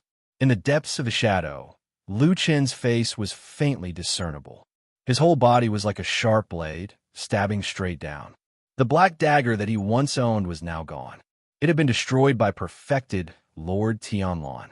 Now, there was a strange black fire flashing on Lu Chen's body. Even his eyes seemed to be burning with two balls of fire. In the blink of an eye, the two men seemed to be very close to each other. Perfected Lord Tianlan looked up, as if he had not reacted to the fatal attack that was falling from the sky and could split his head open. Lu Chen was majestic and boundless, but at that moment, he finally saw the person below clearly. The bald man. The man who was looking up. Should he really continue with this attack? Would this strike be the only chance in his life to kill this damn Baldy? The darn Baldy was so powerful and terrifying that it was almost impossible for one to reach the soul formation perfected Lord realm through hard work alone. What better opportunity could there be than this? In a one-on-one battle, he seemed to have the absolute upper hand. He saw perfected Lord Tianlan's face. It was so short that he didn't even have time to judge whether this person was at a loss or not. Or was it just a trap, a test? Once again, a fork in the road of life appeared in front of him. He had to make a choice. If he made the wrong choice, he would fall into the abyss and die without a burial. The wind howled, and that moment seemed to last for an eternity. Supreme Tianlan stared at the figure descending from the sky. Looking at the familiar face in the shadow behind the storm, he wondered if he would stab him with a fatal blow. He remembered that morning many years ago, when the sun was very warm. He found the boy in the alley and took him away. That morning, he held the boy's hand. Although the boy was usually fierce and cunning, he was very obedient that day. Maybe he had that special ability since he was young, or maybe life had taught him survival skills. If he had to die, was it also a reincarnation and karma to die in the hands of the child he had taught? Those secrets hidden in his heart would probably disappear forever. There was even a smile on his lips. He squinted his eyes and looked at the murderous figure in the air. Then, he made eye contact with the man in the wind. At that moment, he actually felt that time was very, very slow. Then he suddenly heard a muffled groan from the sky. The wind suddenly whistled mournfully, but the murderous intent in the storm suddenly dissipated. Then, he clearly saw Lu Chen's face suddenly change from the condensed murderous intent to a hint of surprise, and then suddenly turned red. It was as if all the blood in his body had suddenly rushed to his face and head. His body fell rapidly from the air and suddenly twisted in an extremely twisted position. Then, Lu Chen's whole body flew out. While he was still in midair, Lu Chen's body made a few deep cracking sounds, as if a few of his bones had been forcibly broken by a powerful force. Immediately after, his body suddenly arched, his head jerked back in midair, and he spat out a mouthful of blood. A moment later, with a boom, Lu Chen's body heavily smashed into the wall beside him. In an instant, the bricks of the wall cracked and dust flew everywhere. The house also trembled and made rustling sounds, looking like it was about to collapse. Perfected Lord Tanlan silently stood where he was, his eyes fixed on the figure struggling under the messy ruins. A light flickered in the depths of his eyes. After a moment, he slowly walked up to Lu Chen, who was lying on the ground and coughing violently with his hand on his chest. There was a painful expression on Lu Chen's face. Anyone who had a few bones broken and had their meridians devoured by an extremely fierce force would not feel good. If it were an ordinary person, he would probably have fainted by now. But Lu Chen did not. He panted heavily and finally calmed down a little. Then, he raised his head and looked at perfected Lord Tianlan, who was standing silently in front of him. After a moment, a smile suddenly appeared on his bloody face. Then, with a hint of mockery, he scolded, "F***ck off, damn baldy." Perfected Lord Tianlan looked at this young man and opened his mouth. It seemed that even someone as wise as him did not expect to hear such words at this time. For a moment, he did not know what to say, but for some reason, he was not angry. On the contrary, his gaze even softened a little. He squatted down his tall and burly body and approached Lu Chen. After a moment of silence, he looked at his face that was stained by blood and dust and said, "You must have wanted to scold me for a long time, right?" Lu Chen nodded and said, "Yes, since the day you threw me into the devil cult." Perfected Lord Tianlan laughed. He reached out and patted Lu Chen's shoulder. Then he casually lifted Lu Chen up and threw him on his back. Lu Chen let out a muffled groan as if he had hit a sore spot. His body trembled, but apart from this sound, he did not say a word and endured it. Perfected Lord Tianlan did not say anything else. Just like that, he carried Lu Chen and walked out of the room, leaving the ruins behind him. He did not even care about the white lotus who was lying in the dust, dead or alive. Just like that, he left this place with his only disciple. A line of warm blood flowed down his lapel. He looked down and said, "Your blood is still warm?" Lu Chen leaned on his shoulder. His breath sounded weak and painful. After a while, he said, "Of course."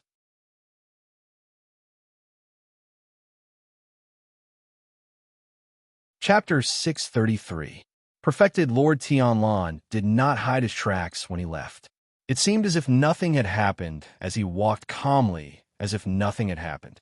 Of course, he was carrying the pale and haggard-looking Lu Chen on his back. After he walked out the door and took 5 or 6 steps forward, a sudden roar came from behind him. It sounded like a cry of despair or a sigh of frustration. Then there was a cracking sound. Dozens of cracks appeared on the brick walls of the house and spread rapidly. Then, with a loud roar, the whole house collapsed. Dust and gravel flew into the air. It was a rather spectacular sight. However, perfected Lord Tianlan did not even turn back to look. He just walked calmly and slowly, Such a huge commotion naturally alerted the surroundings. Moreover, this was Fiyunji's territory. As the most vigilant and powerful hall in Zhengxiaming, the people here moved the fastest. Not long after, many people rushed out of the surrounding houses. Some of them looked vigilant, some of them were disheveled. It was unknown what they were doing in the houses. Further away, more people were rushing over from all directions. The expressions of the people who were the fastest to arrive were the first to change, looking extremely shocked. They immediately stopped and stood to the side.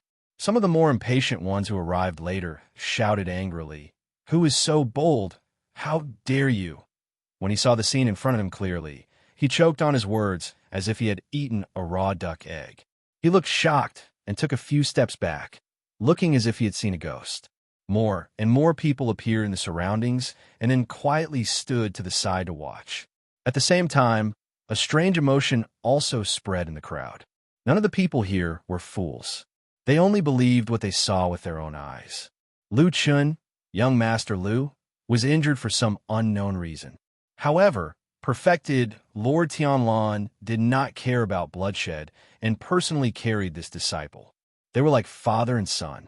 The rumors that had been secretly spreading in the past disappeared at this moment. Their relationship seemed to be unbreakable and indestructible. If there was a need to choose a side, there was no longer any need to think about it. Everyone consciously kept a distance from perfected Lord Tianlan and Lu Chun and looked at the master and disciple with complicated feelings. At the same time, many people secretly looked in another direction. Perfected Lord Tianlan walked forward. His body was tall and sturdy, but his steps were unusually steady. At the same time, Lu Chun suddenly heard his deep and sonorous voice. "I've destroyed that black sword. Now that I think about it, it's a pity." Lu Chun raised his head slightly and glanced at him without saying a word. Perfected Lord Tianlan smiled and said in a low voice, "Perhaps he can really injure me." Lu Chun closed his eyes. Perfected Lord Tianlan was not offended. He thought for a moment and said, "How did you manage to make a sound on two walls at the same time when you were outside the house?" Just as Lu Chun was about to say something, the two of them suddenly sensed something and turned to look at the collapsed house together. They saw a stone being pushed away from the rubble. Then, a black figure jumped out and stood on the spot, shaking with all its might. Immediately, a cloud of dust rose. It was Black Dog. Lu Chun did not say anything, but perfected Lord Tianlan smiled and nodded. "This dog is not bad." Lying on perfected Lord Tianlan's shoulder, Lu Chun walked through the crowd. Suddenly, he saw a familiar figure standing in the crowd not far away. The person was looking at him with surprise and a little doubt. Lu Chun hesitated for a moment.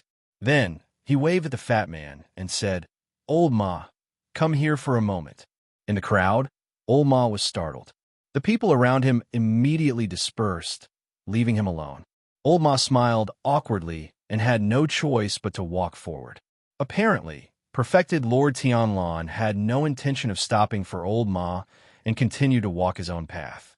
Even if Old Ma was 10 times more courageous, he would not dare to argue with perfected Lord Tianlan.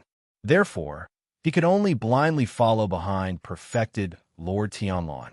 Then, he slightly bent down and approached Lu Chun. With a sad face and a little nervous, he said, "My little ancestor, what are you doing?" Lu Chun coughed and pointed to the back. Then he said, "White Lotus is still in that house. She was buried under the rubble. Although, I don't know whether she is dead or alive. You can go and have a look."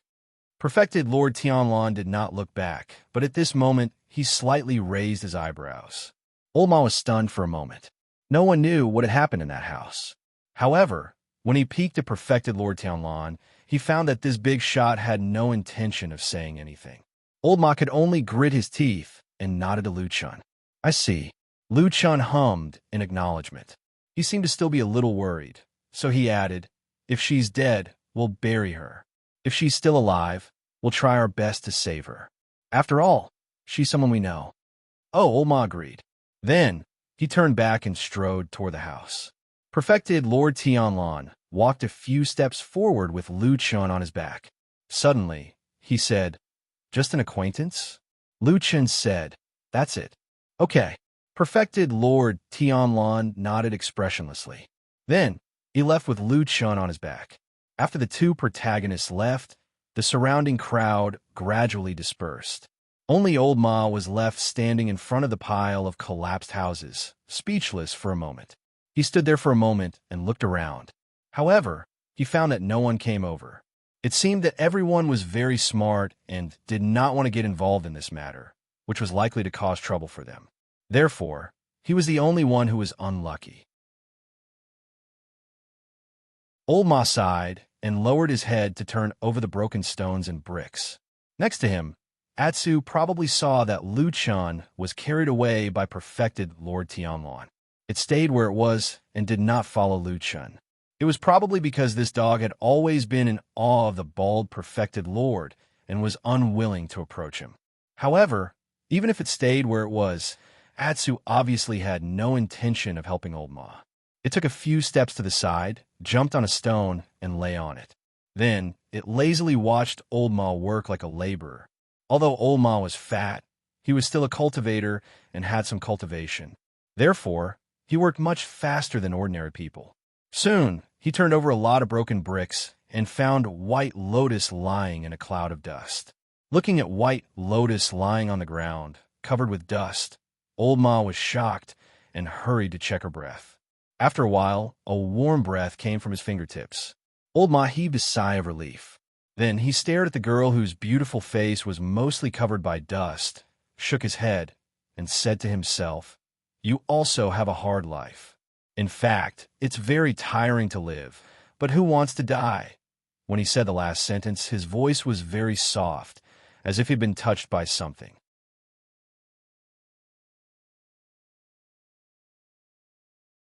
Chapter 634. If Zhangxiameng was the most powerful organization in the world and gathered the greatest power in the world, then the Immortal City and the Celestial Dragon Mountain were the biggest stage in the world. On this incomparably huge stage for thousands of years, scenes of joys and sorrows of the human world, countless plots of power and intrigue had happened here. There were even more treacherous and strange things that happened in the dark places where the sun couldn't shine and were not known by most people. It was like a pagoda of slaughter stacked layer by layer. Everyone had their own position and height, and they could only know things at their level. However, there was one thing that everyone understood and knew. The higher they went, the higher they stood, the bigger the things they knew, and the greater the benefits they could obtain. No one was willing to be ordinary. In the Immortal City, the world's largest Vanity Fair, the most realistic and most yearning tower of power, everyone desperately wanted to climb up. Mediocre people who had no desire to struggle, no perseverance, and no ambition had long been swept away here. In this huge city where everyone preached justice, fairness, and benevolence, there were actually not many people who really believed in these beautiful words. Lu Chen did not believe in these beautiful words. He came from the outside world that was a little dark and shadowy. In the beginning, he always felt a little out of place with this bright city, but later on, everything changed for the better. One of the best things about Vanity Fairs in the world was that the people here would always look up to those who stood at the top and worship them, even if they knew that one day in the future, they might personally kill and rob those dazzling treasures that people coveted. However, as long as their strength was not enough, as long as their ambition was not big enough, they would be filled with fanatical worship for power. People take the preferences of those who stand at the top as their preferences. They look up to those in power. People imagine that their lives must be far beyond their imagination. In people's world, power is the only standard. Lu Chen was an outsider. In the beginning, many people did not like him. He seemed to be out of place in this huge city where fame and fortune ran amok. But perfected Lord Tianlan showed him what real power was and made Lu Chen understand what kind of power he was facing. Unexpectedly, the bald, true immortal decided to take Lu Chen as his personal disciple. He was the only one who had ever accepted Lu Chen as his disciple. Then, he solemnly held a grand and unprecedentedly grand apprenticeship ceremony. All the powerful people on Mount Celestial Dragon, who stood at the peak of the human cultivation world in the Immortal City, came to the scene to support this young man who became rich overnight. From a nameless shadow, a down-and-out man that no one cared about, he had become a hot young talent in the true Immortal Alliance in one go. He was a strong contender for the position of power in the true Immortal Alliance in the future. He held great power in his hands, and he could even faintly stand up to that woman from the Floating Clouds Agency. The charm of power could be seen from this. Liu Chun was a smart man, even smarter than many people. After getting this rare opportunity, he immediately grasped it tightly and began to change himself. He adapted to the rules of this huge city and learned all kinds of things in this Vanity Fair. He learned very quickly. Of course, this could be attributed to having a good teacher. Even though his feelings for the damn baldy true Monarch Tianlan had always been so complicated, it could never change the fact that true Monarch Tianlan was a man of great talent and strategy. Even Liu Chun had never wavered in his respect for true Monarch Tianlan's strength after so many years. What had wavered in his heart was actually the matter of trust. No one wanted to be perfected Lord Tianlan's enemy, including Liu Chun himself. After perfected Lord Tianlan took Liu Chun away from that room, the atmosphere on Sky Dragon Mountain seemed to be quiet, which lasted for quite a long time. This was actually quite rare for Zhengxiaming, which had always been surging with undercurrents and fighting for power and profit. So much so that everyone secretly muttered in their hearts, could it be that there's a big conspiracy happening in some dark corner that I don't know about? This was a matter of life and death. Not knowing what was going to happen in this huge Vanity Fair, it was simply a sin deserving of death. It might be the best opportunity to climb up, or it might once again remind those who were at a loss that their level was not high enough. Because he had a good master, Liu Chun's level was forcibly raised by a lot in a short period of time. This was an opportunity that countless people were extremely envious of. Correspondingly, he knew much more than ordinary people, because there were some things that only perfected lords of Huashan Realm knew. And now, perfected lords of Huashan Realm were telling him secrets that could make people crazy. I'm going to do something big. Perfected Lord Tianlan said to Liu Chun when there were only the two of them in the main hall of Kunlun. His expression was solemn and resolute. At the same time, he was gentle and kind to Liu Chun. It seemed that this time he had really made up his mind to completely trust this disciple and was going to share all his secrets with him. Liu Chun could clearly feel this mood of the damn baldy, but he was not too surprised. Instead, he felt his heart was heavy and even a suffocating dizziness. What a big thing that a perfected lore of Huashan Realm, or even a perfected lore of Huashan Realm like the damn baldy, who was arrogant and looked down on the world, will be talking about something big in such a serious manner. It would probably pierce through the sky. With a polite smile on his face, Liu Chun thought to himself. Then, he heard what perfected Lord Tianlan said next. I'm going to set up a trap to kill the other old farts in Zhengxiaming. The smile on Liu Chun's face suddenly froze, and his mind went blank for a moment. Then, in the shortest time possible, he thought about which people in Zhengxiaming were qualified to be called old farts by perfected Lord Tianlan, and how many of them were worthy of being carefully plotted against by the damn baldy instead of directly crushing them with his insufferably arrogant strength. The final answer was surprisingly simple. It was so simple that Liu Chun's mouth became dry. Then, from his heart to his mouth, there was only one word left. Lunatic, are you crazy? Liu Chun stared at the damn baldy, took a deep breath, and then said with some difficulty, You want to kill that kind of people? And several of them. Perfected Lord Tianlan nodded and replied with a hum. Then, he looked at Liu Chun and said with a smile, What do you think? Am I very powerful? Liu Chun looked up at the magnificent dome of the palace of Kunlun and let out a long breath. Then, he struggled to persuade and said, How about we take it slow and kill them one by one? Perfected Lord Tianlan sneered and waved his hand, saying indifferently, Too troublesome.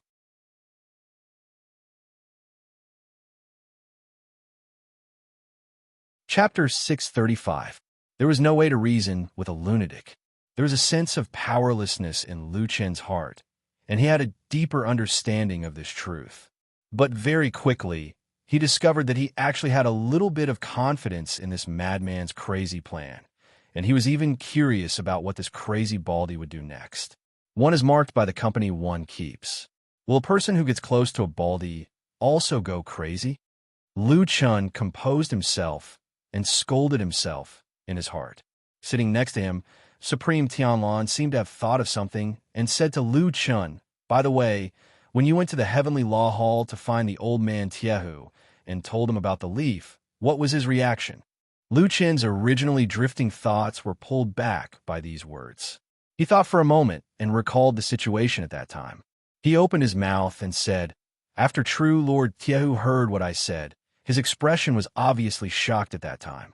However, he quickly regained his composure and revealed a disdainful expression. He didn't say much to me and finally nodded his head and said that he understood." Supreme Tianlan thought for a while and nodded. "That's enough." Lu Chen didn't understand him and couldn't help asking, "What do you mean?" Supreme Tianlan waved his broad palm in front of him, and several of his fingers seemed to be unconsciously flexing and stretching. He glanced at Lu Chen with some complicated emotions in his eyes. It was neither anger nor joy, but a little perplexity. Yes, emotions such as confusion and hesitation were very rare for a person like perfected Lord Tianlan, but he still revealed them at this moment.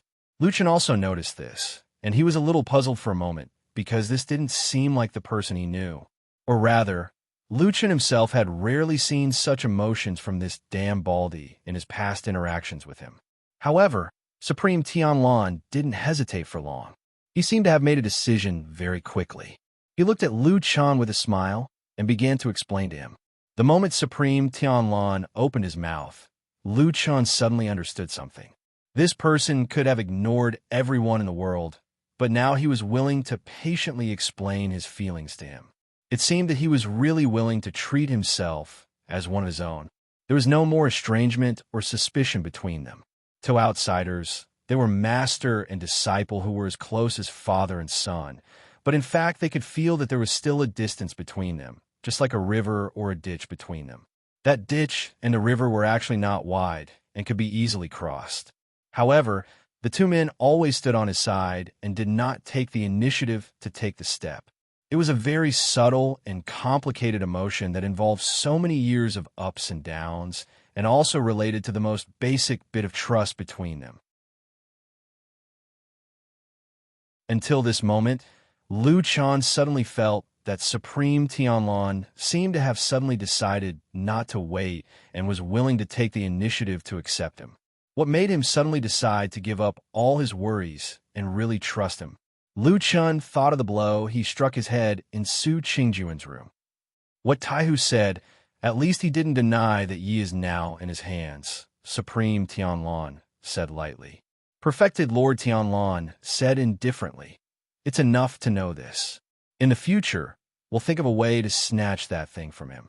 Snatch something from the hands of a divine transformation realm-perfected cultivator." Lu Chen smiled bitterly and tried to get used to this way of speaking. Then, he frowned and asked, "From what you said, it seems that the fragments of the divine tree of the devil cult are very important to you?" Supreme Tianlan seemed to have suddenly established a firm trust in Lu Chen. He nodded and said, "That's right. Although these items are evil, they're the only treasures in the world that possess the legendary power of the gods. They are of great use to me." Lu Chen looked a little solemn. It seemed that he felt complicated and uneasy about these few devil cult items. He raised his hand as if he wanted to touch something, but he quickly put it down when it was halfway to his chest. He frowned and said to Supreme Tianlan in a low voice, "I don't know what you want to do, but these items belong to the devil cult after all. It may be okay to keep them secretly, but if you take them out and use them, I'm afraid there will be a lot of criticism." Supreme Tianlan looked calm and said, "It's okay." Seeing his determined expression, Lu Chen didn't try to persuade him anymore. However, his expression was still solemn, as if he was under a lot of pressure. After a while, he asked perfected Lord Tianlan, 1 branch, 2 leaves, and 1 seed. Do you need to get all 4 pieces of the divine tree? Supreme Tianlan hesitated for a moment before saying, That's not it. Of course, it's best to have all 4 for the greatest effect. However, if you have at least 2 leaves, it should be barely enough. He paused for a moment before adding, Out of these 4 fragments, the seed has the strongest spiritual energy and is much stronger than the other 3. So if I only have 1 seed, I will be able to use it. Otherwise, I will need at least 2 leaves. Lu Chun fell silent. After a while, he let out a breath of turbid air and said softly, But you only know that there's a leaf in the iron kettle now, right? No. Supreme Tianlan suddenly sneered and said with a solemn expression, I have a second one. Lu Chen's body shuddered, and his expression changed starkly as he raised his head and looked at perfected Lord Tianlan. Atsu, who was in the courtyard, suddenly raised its head and looked in the direction of the top of Sky Dragon Mountain. It seemed to have sensed something at that moment, and looked over with a hint of worry. But perhaps it was because the feeling was still fleeting, or perhaps it was because the distance was too far that even Atu wasn't too sure. So after a while, Atu quietly laid back on the ground again. This was the old house at the horse-washing bridge in the White Tiger district of the Immortal City. The house on the mountain collapsed, and Old Ma was entrusted by Lu Chun to look for White Lotus. He found the girl in the rubble and realized that she was still alive. The atmosphere on the mountain was a bit weird, and the identity of White Lotus became more and more awkward. It was obvious that Supreme Tianlan carried Lu Chun out of that house, and then the house collapsed, but he did not care about White Lotus at all. This bald Supreme's attitude was very clear. If Lu Chun, who was on the back of Supreme Tianlan, had not told Old Ma in public, Old Ma suspected that he might not have been able to carry White Lotus down the mountain safely. But even so, Old Ma felt that there might be many eyes staring at them outside the house at this moment. Women are really troublesome. Old Ma looked at the beautiful girl lying on the bed in the house and sighed with emotion. Although he did not know whether this White Lotus had made a mistake or touched the bottom line of Supreme Tianlan, it should not be a secret that Supreme Tianlan did not like this person, or perhaps he would prefer her to be dead. Why couldn't Lu Chun understand this? Old Ma shook his head and was ready to leave. But just as he was about to leave, he suddenly glanced at White Lotus out of the corner of his eye and saw a faint green light suddenly flashing. Old Ma was stunned for a moment. He took a step forward and found a strange green twig-shaped chain around White Lotus' neck. He did not know when it had slipped out, but it seemed to be stimulated by something. The small twig was shining brightly, as if something was coming back to life.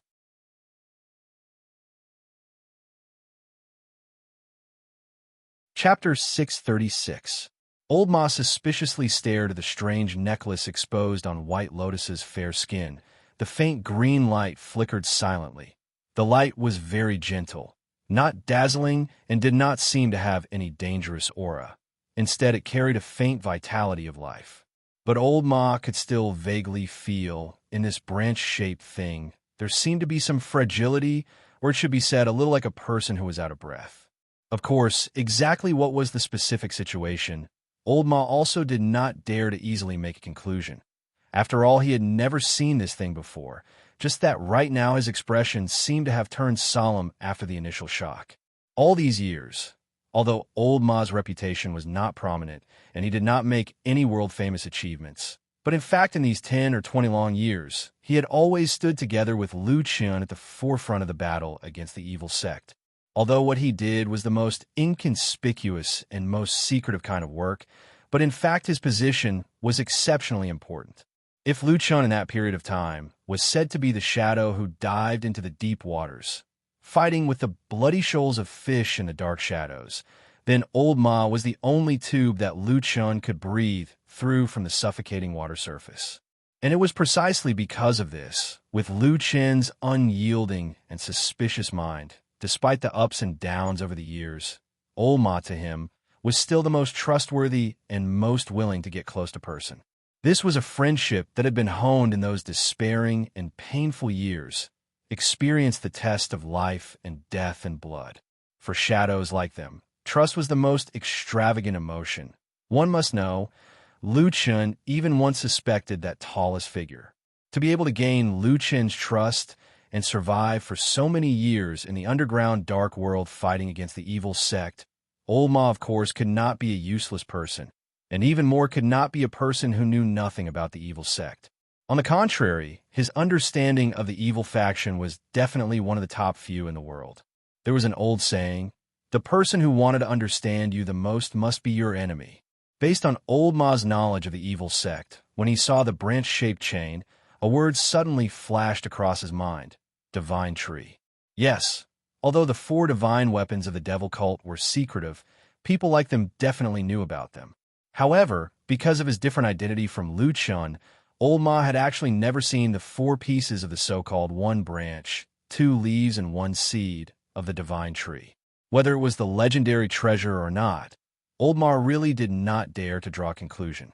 Furthermore, no matter what, White Lotus was the last disciple of a deity stage, true monarch of the Kunlun party. How could the devil cult's divine weapon be with her? This possibility was a little unimaginable, but Old Ma still stared at the chain. After a moment, he slowly took a step forward and stood in front of the seemingly unconscious White Lotus. He seemed to be hesitant, but in the end he still stretched out his hand and gently touched the chain. There were too many things in this world that seemed impossible. Some were like the collapse of heaven and earth, some were like the vicissitudes of the world, and some were things that people firmly believed would not happen. For example, parents were always loving. Even a vicious tiger would not eat its cubs. Or lovers were always faithful, would not separate and would not betray. And there were also people who firmly believed that the person they trusted would not stab them in the back. Old Ma had lived for so many years and watched the dark world behind the light. Other than the collapse of heaven and earth and vicissitudes of the world, he had seen everything else. He knew that in this world there was nothing that was eternal and unchanging. Many times it was just a kind of fantasy and illusion that people were willing to believe in. At that moment, when his fingers were about to touch White Lotus's fair neck, his heart suddenly tightened, as if he had sensed some kind of danger. But at the same time in his heart, a thought that he had thought of a long time ago flashed past.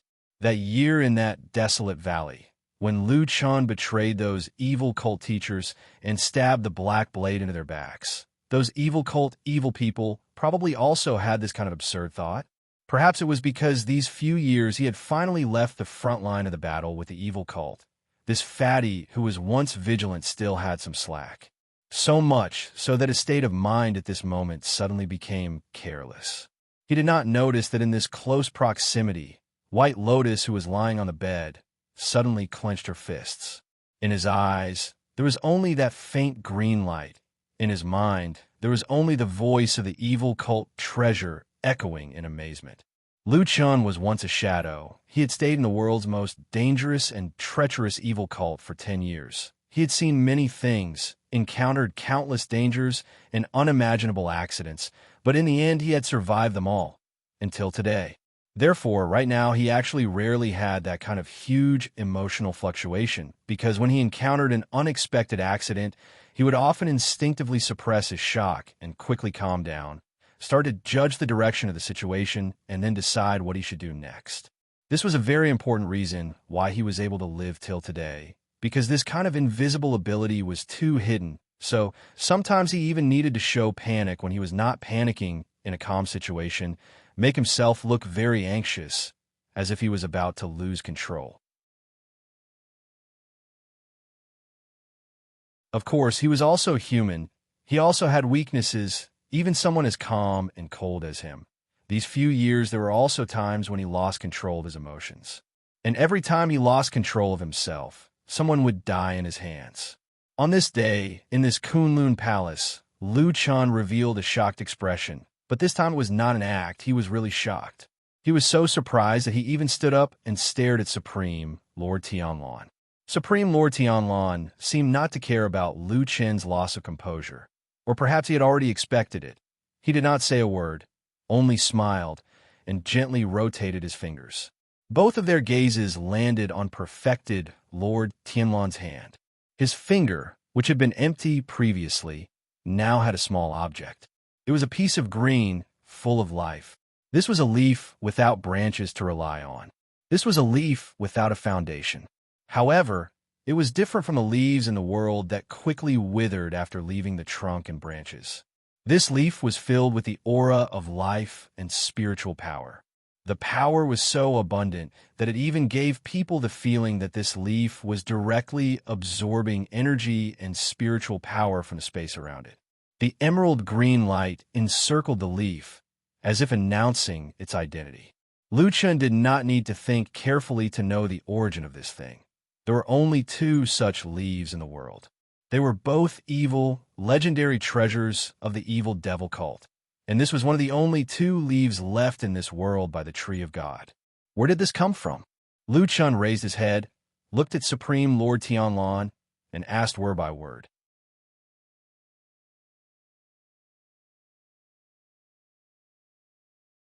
Chapter 637. Lu Chun could be said to be one of the most knowledgeable people in the world about the four mysterious fragments of the Tree of God that have been passed down in the devil cult since ancient times. Among the four fragments, the seed was undoubtedly the most powerful and the most important one. In the Battle of the Desolate Valley, the three elders of the devil cult and the fire shaman of the barbarian tribe directly activated the spiritual power of the seed and activated the most powerful god subduing spell formation of the devil cult since ancient times. It was almost a heaven-defying thing. Of course, in the end, they failed at the last step. This was also the reason why the devil cult hated the shadow called Black Wolf and the initiator Fuyunji to the bone. They hunted them down and took revenge for many years. Although there were countless bloody stories in the process, it was undeniable that the Battle of the Desolate Valley had really hurt the foundation and vitality of the devil cult. In addition, there was a gathering of the righteous here. Zheng Xiaming had many outstanding talents, and there was even Supreme Tianlan, a peerless figure with great talent and bold vision. In the end, the devil cult, a sect with a long history, was finally completely destroyed.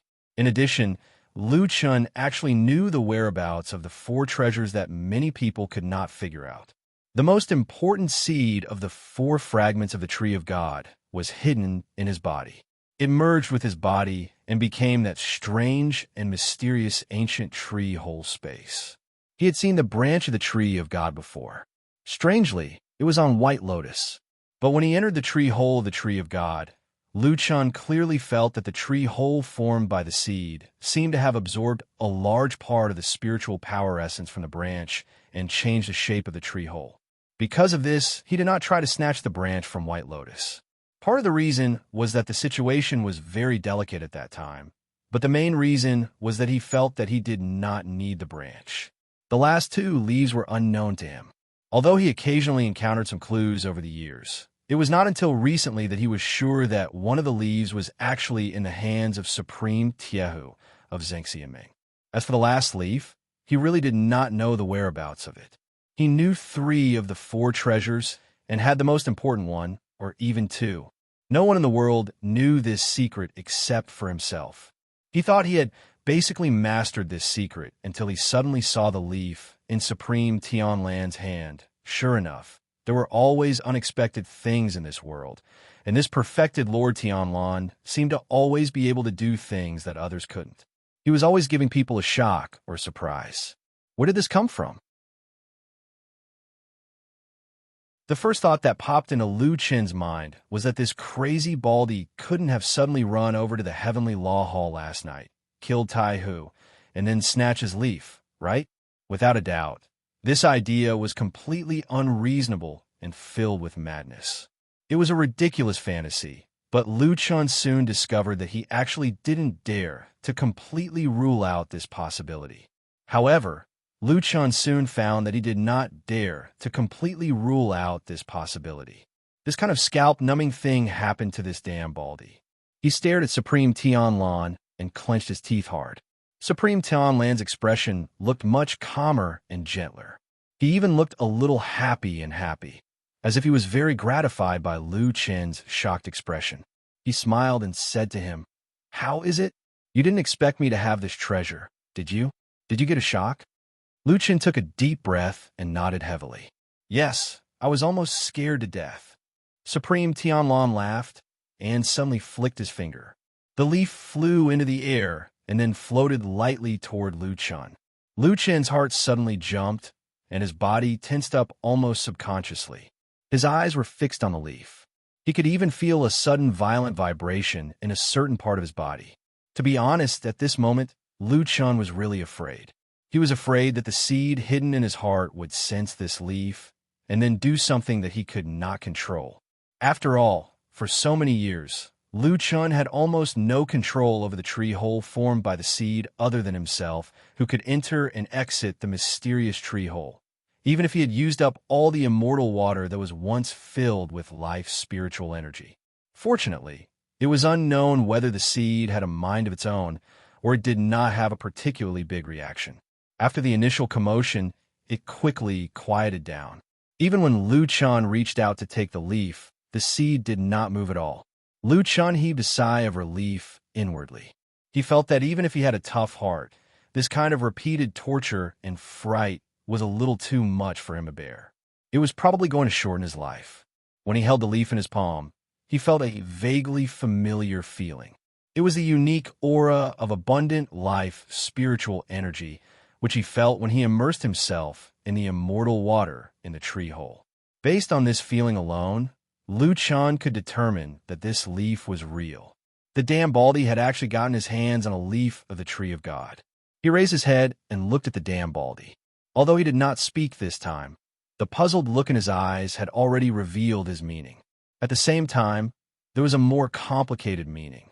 He did not speak, but perfected Lord Tianlan seemed to be able to read his mind. He chuckled and folded his arms in front of his abdomen, saying, "Don't guess blindly." Although the old man Tai, who is unbearable, he is after all a perfected lord of the divine transformation realm for many years. How can he be so easy to kill? This leaf is not the one in his hand. Lu Chen nodded silently. In his heart, he thought, as expected, this world is still considered normal, although it seems to be almost full of lunatics. He calculated in his heart, and his eyes fell on the leaf again. He thought, is this the fourth and last fragment of the tree of God that has been missing for a long time? He held the leaf lightly, then returned it to perfected Lord Tianlan without changing his expression. He said, if it is not perfected Lord Tai whose, then this is... His voice suddenly paused as if he suddenly thought of something. In his memory, the damn Baldy did not have any fragments of the tree of God. Moreover, he knew the whereabouts of the other 3 fragments and could not have been taken away by him. In other words, the damn Baldy most likely obtained this leaf recently. What happened recently? What could possibly be related to this divine weapon fragment? The answer was almost obvious. Lu Chen closed his eyes slightly. He felt that his throat was a little dry, and a strange and complicated expression appeared on his face. Perfected Lord Tianlan looked at him with a smile and a deep gaze. He said, have you figured it out? Lu Chen sighed and said, I didn't expect it to be with him. Sigh. Actually, I should have thought of it long ago. Apart from him, there is no one else. Perfected Lord Tianlan laughed. He walked over and patted Lu Chen's shoulder. He said with a smile, this is all thanks to you. It can be said that it did not take me any effort to get it. With this, as long as I find the other fragment, there is no need to worry about failure.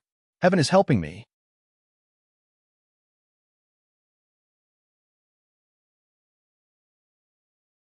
Chapter 638. It was the leaf carried by Elder Ghost. To be honest, although this answer was a little abrupt, it was not too surprising after thinking about it carefully. As the last leader of the devil cult who had the power to rally people, Elder Ghost undoubtedly controlled the last resources of the devil cult, including those unspeakable secrets. The shard of the tree of God to the evil sect was the most sacred holy object, just that after thousands of years of changes in the world, the 4 shards had also scattered. Lu Chen knew that 3 of the shards' exact whereabouts were no longer in the hands of the evil sect people. Then the last leaf was still in the evil sect, still hidden in Elder Ghost's hands. It was actually a very logical thing. However, It seemed to have benefited perfected Lord Tianlan. He followed Lu Chun to the underground city and met Elder Ghost. He killed this old rival who had been fighting with him for decades and took a piece of leaf. Even Lu Chun could not help but marvel at the luck of this damn Baldy. He muttered in his heart, "Is this the luck of the current number one?" It was originally extremely difficult to kill Elder Ghost and find that piece of leaf. In the end, perfected Lord Tianlan only followed him to the underground city and settled everything in one go. If it was not for the fact that Lu Chun knew that he was the one who first encountered those strange things in the underground city, and that he was the one who brought perfected Lord Tianlan down, he would really suspect whether all of this was a conspiracy plan by perfected Lord Tianlan himself. Even when perfected Lord Tianlan sent him back to the surface, it was also his intention to kill and rob. In any case, everything was in the past now, and it was a foregone conclusion. Lu Chun had nothing more to say. In any case, at least for now, this person before him was truly unparalleled in the world, unstoppable, and even the heavens were on his side. Although this guy was a lunatic, but a lunatic who was lucky and capable, Lu Chun felt a little pain in his teeth again. Now we just have to wait for the last Blood Sea anomaly to appear in the sky. When that time comes, it will be the moment when the Blood Moon's aura reaches its peak, and also the time when our plan starts to be implemented. It seemed that perfected Lord Tianlan had complete trust in Lu Chun, even though Lu Chun himself was surprised by this kind of treatment. However, he had never been able to figure out what perfected Lord Tianlan was thinking, so he could only let nature take its course. But to be honest, who in the world could really see through perfected Lord Tianlan? Blood Moon? The last time the Blood Sea phenomenon will appear? Although Lu Chun had not heard the complete so-called plan from perfected Lord Tianlan, he still quickly and keenly grasped a few key points in the damn Baldy's words. Just as he was about to ask in detail, perfected Lord Tianlan suddenly frowned as if he had thought of something. He muttered to himself, that's not right. Lu Chun was stunned for a moment. He saw perfected Lord Tianlan's hesitation and vigilance at this moment, which was rare for him. He would not act like this unless there was a major event. Lu Chun could not help but ask, "What's wrong?" Perfected Lord Tianlan was silent for a moment. His gaze was deep as he said slowly, "I thought of something. Some time ago, I once asked perfected Lord Guyu of Starry Hall to divine the whereabouts of the 4 pieces of the divine tree of the devil cult. He also performed his divination very carefully and finally told me that there's only 1 piece in this immortal city. The whereabouts of the other 3 pieces are unknown." Lu Chun's heart shook, but he still maintained his composure on the surface. After a moment, he asked softly, "When exactly did he do the divination? Could it be that someone else brought the fragment to the immortal city after he did the divination?" Perfected Lord Tianlan shook his head slowly. The glimmer in the depths of his eyes was dim and difficult to understand. He said, "Now it seems that from the beginning, there were at least 2 of the 4 pieces of leaves in this immortal city. Elder Tai Hu has 1. Elder Gui has another. There are also branches and seeds. It's hard to say if we don't know about it now, but he should have lied to me." Did perfected Lord Guyu lie to perfected Lord Tianlan? Why did he lie? This was a simple question, but the hidden matter was very big. The impact might be even bigger.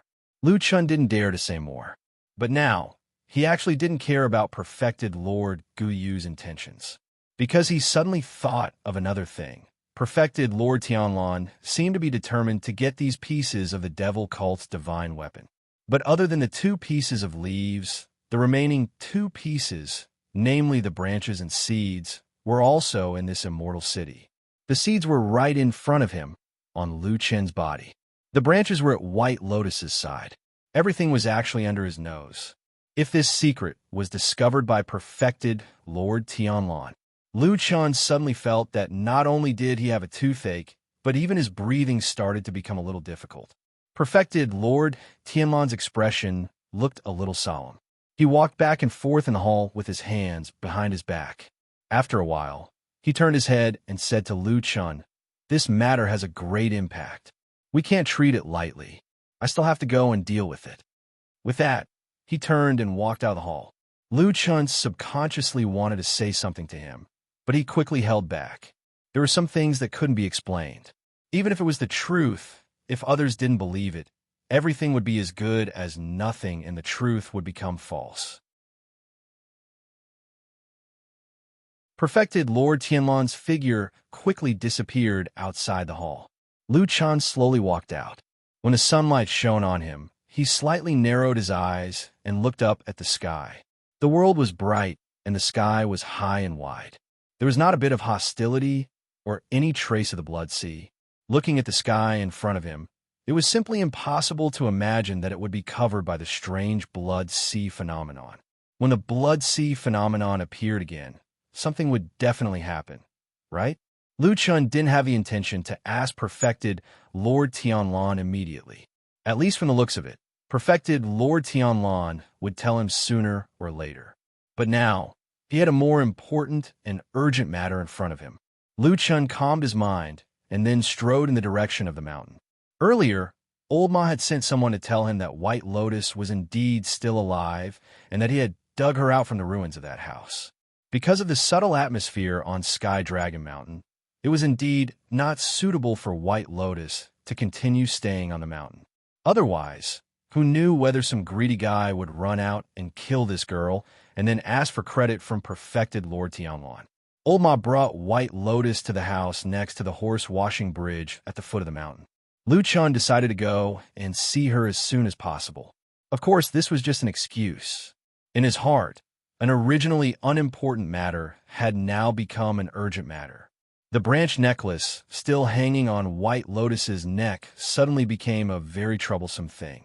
If the damn Baldy found this thing and came back to ask Lu Chun why he didn't tell him, it would be hard for Lu Chun to explain. Even if he didn't admit that he had seen it, would White Lotus stab him in the back and tell the damn Baldy that she had seen this branch before? Lu Chun felt that it was hard for the damn Baldy not to be suspicious given how much importance he attached to the fragment of the devil cult's sacred tree. What he didn't want to lose now was the damn Baldy's trust in him. He had a vague feeling that in the upcoming upheaval, perhaps the damn Baldy's trust was his biggest reliance. But when he walked quickly down the mountain, he was still a little upset. It was really not easy to deal with White Lotus. That girl seemed to never be really controlled by anyone. How could he make her completely, reliably, and truly shut up? Dead people? As Lu Chun walked in silence, this thought flashed through his mind. Then he was shocked, but then he found that his heart was actually calm. For him, perhaps life and death had long been a numb, cold, and hard thing. He seemed to have really lost the feelings that should have been warm.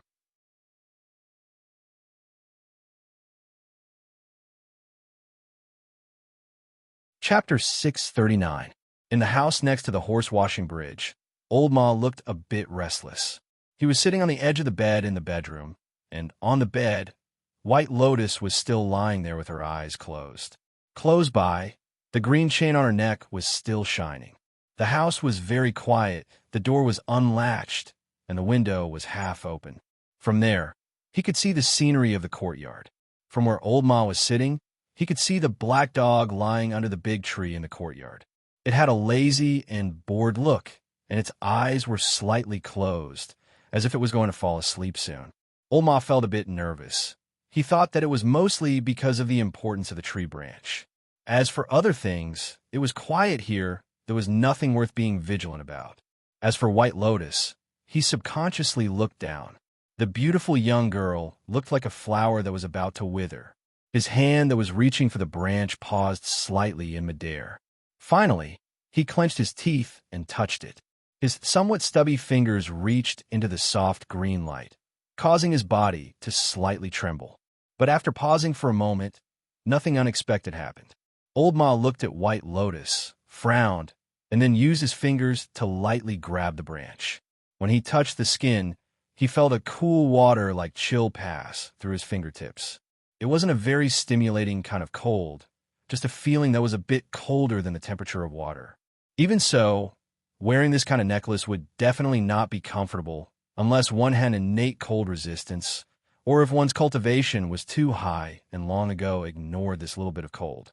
Old Ma used his fingers to gently stroke the lifelike branch a few times. After a moment of silence, his eyes flashed, and he looked down again. White Lotus was still lying there motionless like before, as if she was no longer a threat to him. Everything here was decided by him alone. The light in the depths of his eyes suddenly flourished, as if he had made up his mind. His body slightly leaned forward, and just as he was about to do something, woof! Suddenly, a cry fiercely broke the silence in the bedroom. Even though it didn't sound loud, but in this silence, it was like a sudden clap of thunder, a clap of thunder in the clear sky. Old Ma's body violently trembled, and he staggered, almost falling down. If he hadn't instinctively stretched out his hand to support himself on the bed, he would have been so scared that he would have directly thrown himself onto White Lotus's body. Even so, his unintentional forward movement almost touched White Lotus's body. His face was only a little distance away from White Lotus's face. This really made Old Ma's heart almost jump out of his chest. But luckily, White Lotus still didn't seem to have any signs of waking up, or else this situation would be really too embarrassing. A delicate fragrance from a young girl drifted into Old Horse's nose. It was like an orchid deep in the mountains. Although it was quiet and plain, its fragrance was distant and could stir one's heart. For a moment, Old Ma's gaze actually froze for a moment. He had never looked at a girl at such a close distance, not to mention White Lotus, who was so beautiful that she was even qualified to be the first in a 1,000-year-old family, like the Kunlun party. She was supposed to be a high and unattainable woman like a snow lotus, but suddenly it was as if she was right under his body and close at hand. Old Ma was a little dazed, and his mind suddenly became a little chaotic and blank. He actually forgot what he wanted to do before, and even forgot why the current situation had become like this. But fortunately, although his mind was temporarily confused, there was a dog in a room whose mind was 10 times clearer than his. The black dog, who was not the slightest bit affected by the temptation of beauty, saw Old Ma's inexplicable loss of self-control. After the initial surprise and doubt, it quickly ran over, stood beside the bed, and loudly barked into Old Ma's ear. Old Ma's body trembled, and he cried out in alarm. This time, he was quite frightened, but not entirely out of fear. There was also an inexplicable sense of shame. His body slanted a little, and he jumped up. He took 2 steps back, and then looked at Atsu angrily and said, "You stupid dog, what are you doing? You stupid dog, what are you doing?" Atsu glanced at Old Ma and did not say anything, but the way it looked at Old Ma looked a little strange. Old Horse was not Lu Chun. He did not know the dog as well as Lu Chin did. He could completely understand what the dog meant without saying a word. Therefore, after mumbling a few words, Old Horse still walked over. But this time, he did not dare to do anything more. After a moment of silence, he said to Atsu, "I have a use for that chain." Atsu looked at him, not knowing if it was difficult to determine what he was thinking, but in the end, it still stepped back. Old Ma secretly breathed a sigh of relief in his heart, and then walked to White Lotus. After calming down, this time, without hesitation, he reached out and directly grabbed the chain on White Lotus's neck. Then, with a low groan, he exerted force in his hand, and with a snap, the chain broke. He pulled the branch necklace off White Lotus's neck. When Lu Chen walked to the house at Shima Qiao, he heard Atsu's call from the door. It seemed that they were really here. Lu Chen's heart was relieved. Walking all the way from the door to the backyard, Lu Chen immediately saw Old Ma coming out from the bedroom, and at the same time, Atsu followed behind him. Lu Chen walked over and shouted, "Old Ma, how is White Lotus?" At first, Old Ma seemed to be preoccupied and lost in thought. He didn't even notice Lu Chen's figure appearing on the other side of the yard. Until Lu Chen came over and shouted, Old Ma was suddenly startled. His body shook, and he looked up to see Lu Chen. His face showed a bit of shock and a slightly panicked expression. "Ah, why did you come so quickly?" "Quickly?" Lu Chen asked with a little doubt, and said, "It's okay. How is White Lotus?" Old Ma hesitated for a moment, turned around and pointed to the bedroom, and said, "She hasn't woken up yet, She is lying on the bed. Lu Chen nodded, walked over and patted Old Ma's shoulder, and said casually, I will go in and see her. This time, thanks to you for saving her life. When she wakes up, you have to ask her to repay you. Old Ma was startled and said, Repay what? Lu Chen looked at him strangely and said, Anything. You can say whatever you want to say. Also, you won't really say anything excessive to her, will you? Old Ma thought for a moment and said, No. Lu Chen laughed and walked into the bedroom. Behind him, Old Ma looked at his back with a complicated expression, while the black dog stood at the side, looking at Old Ma and then at Lu Chen, not saying a word. No one knew what the dog was thinking. Lu Chen walked into the room and immediately saw White Lotus. Then he thought of the troubles he had worried about before, and then his eyes moved down slightly, looking at White Lotus's neck.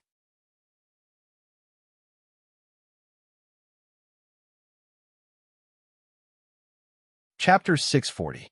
Since you're here, I'll go out for a walk and get some fresh air. Standing behind Lu Chen, Old Ma yawned, looking a little tired, and said, I've been locked up here for half a day. It's a little stuffy. Lu Chen sat on the edge of the bed with his back facing him, looking at White Lotus, as if he was carefully observing her expression. After a moment of silence, he didn't turn around and said in a very flat tone, Okay. Old Ma turned around and walked out. Just when he walked to the door and was about to step out, with his back facing Lu Chen, a strange and complicated expression finally appeared on his face. Suddenly, he heard Lu Chen suddenly call out from behind him, Old Ma. Old Ma's heart skipped a beat, and his feet slowly landed on the ground, raising some dust and making a low sound. What's wrong? He smiled and turned around, asking Lu Chen's back. Lu Chen still didn't look back at him, still staring at the unconscious White Lotus lying on the bed, as if all his attention was still on the girl. At the same time, he said to Old Ma in a very flat and casual tone, When you come back later, bring some good wine and dishes. We haven't had a drink together for a long time. Old Ma breathed a sigh of relief. A smile appeared on his face, and he scolded with a smile. What are you talking about? We haven't had a drink because you've made a meteoric rise, haven't you? It's a small matter, leave it to me. After saying that, he seemed to feel a little funny, laughed twice, and strode out. The room was quiet again, and no one knew when Atsu disappeared from this room, and no one knew where he went in the blink of an eye. In such a big house, it gradually gave people a feeling of emptiness, as if in such a big place, only this bedroom had a little vitality left. The anger came from the two people in the room, Lu Chen and White Lotus, who looked like a dead person but was still alive. Lu Chen quietly stared at White Lotus. His eyes looked very calm, and there was almost no strange expression on his face. His whole person seemed very calm and collected. Most of the time, his gaze landed on by Lian's fair neck in a strange manner. Even though there were times when he would shift his gaze away to look at other parts of her body in order to check on her injuries, he would quickly turn his gaze back to her. To be honest, it wasn't very polite for a man to stare at a girl's neck like this. If White Lotus was still awake, she would probably get angry. However, she was the one who was unconscious. Perhaps she didn't feel anything from the outside world, so she naturally didn't have any reaction. Lu Chen's gaze gradually became a bit deep and complicated. In this silence, he seemed to be thinking or judging something in his mind, and the expression on his face didn't look too good. After a moment, suddenly Lu Chen stretched out his hand, and this time directly placed it on the side of White Lotus's neck. He carefully touched the edge of her clothes a few times. This action, of course, was a bit excessive, and even crossed the line. In the midst of this, Lu Chen's fingers even directly touched the soft skin of White Lotus. At the edge of her clothes, and even near her collarbone, he continuously pressed a few times, as if he was finally confirming something. After a while, he slowly straightened his body and expressionlessly stood up. He had already obtained his answer. The tree branch necklace that White Lotus used to wear was now gone, and on the originally white, soft, and even perfect skin, there was a small inconspicuous spot on the side and back of an inconspicuous place, there was a small, inconspicuous faint red. It was like the blush that a girl's cheeks would have when she was shy, or as if she had just been lightly shaved. Lu Chun stood by the bed for a while, slightly frowning as he pondered. His hand hung by his side, calm and harmless. From this place, it wasn't very far from White Lotus, who was lying on the bed. He only needed to bend down slightly, and this hand could once again return to the girl's neck. The beautiful girl slept quietly, as if she didn't know that there was such a hand beside her that could snap her neck at any time. The room was abnormally quiet, and one could even vaguely hear a strange sound in the extreme silence. It sounded like a person's heartbeat, but when one listened carefully, the sound disappeared, as if it was just an illusion. Lu Chen stood there for a long time. At some point, he suddenly sighed softly, shook his head, and left the bedside. He walked to the door and looked out. Looking at the empty courtyard, he suddenly whistled loudly. The whistle broke the somewhat strange and uncomfortable silence, like a blade piercing a piece of white paper. After a while, a sudden bark rang out. From another corner of the room, the black dog scuttled out and trotted all the way back to Lu Chen's side. Lu Chen smiled. He didn't mind the dirt and sat directly on the doorsill. Then, he hugged Atsu's head and stroked it hard. His eyes flickered as he said, "Stay here with me and wait for Old Ma to come back." Atsu looked at him and then obediently lay on the ground beside him. Lu Chen didn't say anything else.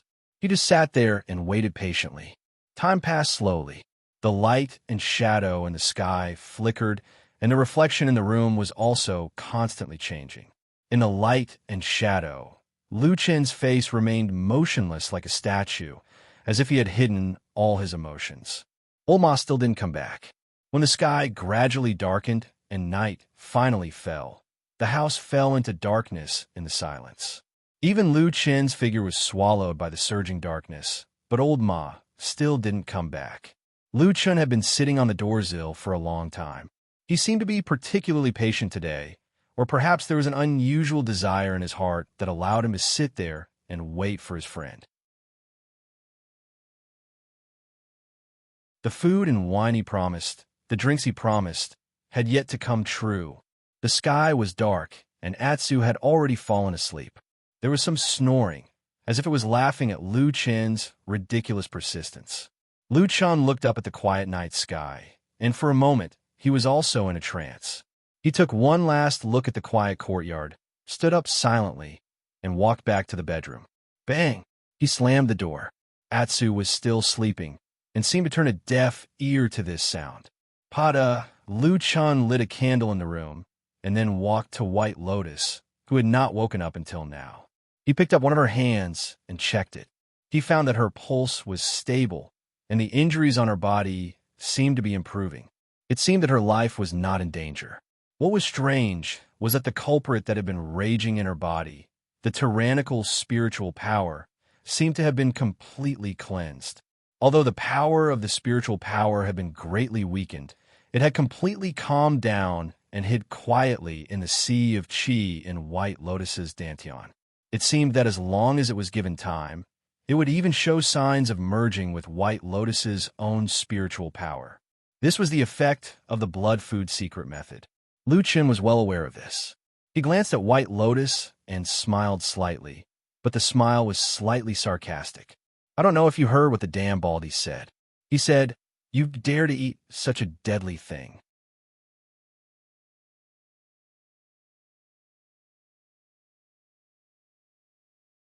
Chapter 641. The candlelight burned silently, lighting up the only source of light in the darkness, shining on the two of them.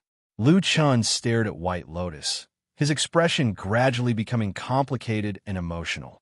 Then he casually sat down next to White Lotus and said to himself, "When you wake up, what will you do? The world is big, but there is no place to stand, and you don't want to die. This is probably torture." White Lotus lay motionless and didn't respond to his words. Lu Chen also didn't seem to care. He glanced at White Lotus's neck and then said in a low voice, "Is he the one who took that branch?"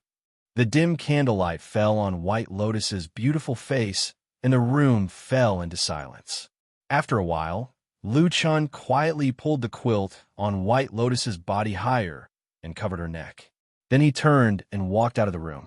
Lu Chun left the house next to the horse-washing bridge and took Atsu with him when he left. In other words, he left the unconscious White Lotus alone in this dark and uninhabited house. If someone came near, White Lotus would have no way to resist. This method was obviously not very appropriate, but Lu Chun did it. Moreover, when he left, he didn't have the slightest hesitation, as if he wasn't worried about the person in the house behind him. Taking advantage of the darkness of the night, he walked through the long street and the mountain path, returning to Mount Celestial Dragon. Then, he walked all the way to the Fuyun Agency's territory.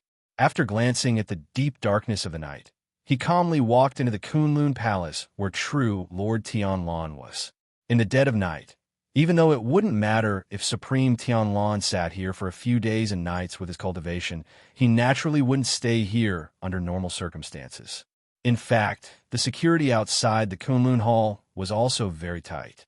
Only Lu Chun, with his unique identity, could come and disturb Supreme Tianlan at this time. He entered the hall, and at the same time, a message was quickly sent. Lu Chun didn't know and didn't want to know what the damn Baldy was doing at this moment. He only said one simple thing in the message. "There's an urgent matter, come out and talk." When the boy who went in to report left, he looked at Lu Chun with a complicated expression. He seemed to be crying. Even a deity transformation stage, Supreme, wouldn't be in a good mood to be disturbed in the middle of the night.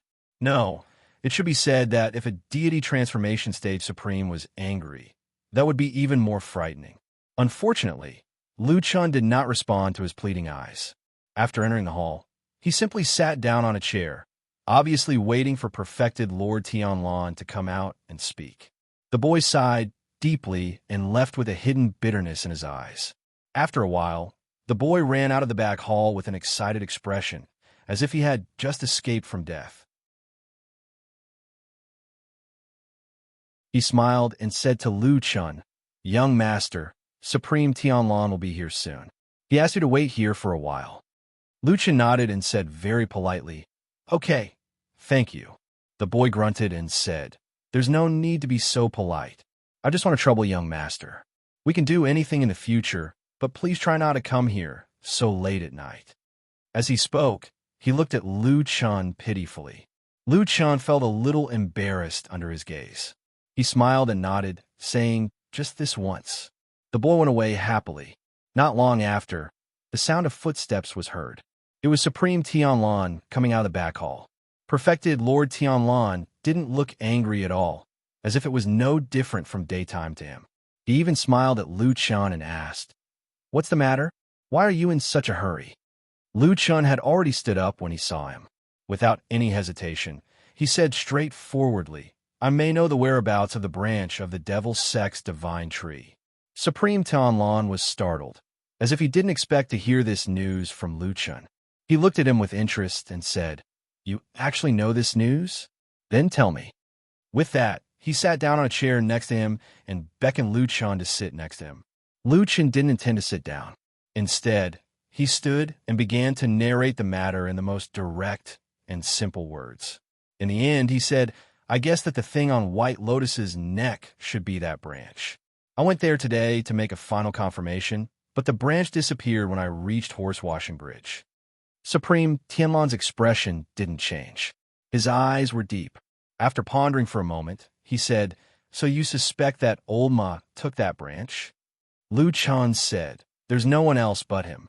Most of the people in the world didn't know much about the devil cult, and they had never heard of the highest secret of the devil cult like the fragment of the divine tree. However, Old Ma was the same as me. He knew everything about the devil cult. He can recognize that thing, and he didn't return for a whole night probably because he was confused by that branch. That's why he ran away in the night. Supreme Tianlan nodded slowly and said after a while, "Since you said so, I naturally believe in your judgment. What's your plan now?" Lu Chun said, "My plan is to find you now and tell you about the matter. You decide how to deal with it." Supreme Tianlan looked at him deeply, a light flashing in the depths of his eyes. After a while, he stood up and walked to the door of the hall. He said indifferently to someone outside, "Call Shuiing over right now." Someone outside immediately agreed. Then there was the sound of disorderly footsteps, and someone hurriedly left. Supreme Tianlan looked up at the night sky with his hands behind his back. After a long time, he turned around and slowly walked back to Lu Chen. He said, "Aren't you and Ma Xiaoyan best friends for many years? Why did you do this today?" Lu Chen looked up at him and answered without asking, "Do you think I did something wrong?" Supreme Tianlan thought for a while and said, "No, you did the right thing." He seemed to say it sincerely. "If it were me, I would probably do the same." After saying that, he sighed with a faint disappointment on his face. It was unknown whether it was for himself or for Lu Chen. Some things couldn't be hidden. White Lotus wasn't dead yet. As long as she woke up, this matter would definitely be exposed. As long as she made a big deal of this matter, Supreme Tianlan might realize that Lu Chen might have seen this necklace a long time ago, but didn't tell him. When old Ma left the bedroom, Lu Chen didn't look back at him, but he called out to him. At that time, did Lu Chen want old Ma to stay, or did he want him to take the branch and run away? Lu Chen didn't think about this question at all and didn't want to think about it. He didn't want to know the answer. He only knew that old Ma had left him for that very important evil called treasure. Knowing this should be enough, right? As he thought this, he seemed to feel something at the same time. He looked back and saw Xue Ying walking in from the door of the hall. But she wasn't alone. What was rare was that there was another person following behind her. This was rare when she came to Supreme Tianlan's place. But soon, the eyes of everyone in the hall lit up and stared at the face of the person behind Xue Ying. He was a little fat and looked a little familiar. He walked honestly and didn't raise his head. But Supreme Tianlan and Lu Chen immediately recognized that this person was old Ma. You're tuning in to the Romance Rendezvous YouTube channel. We're so grateful for your support, and don't forget to subscribe to join us on this incredible journey through captivating stories. Your generosity through donations truly makes a world of difference, as it's the primary source of revenue that allows me to expand and enhance this channel for you. Thank you from the bottom of my heart for being a part of this adventure.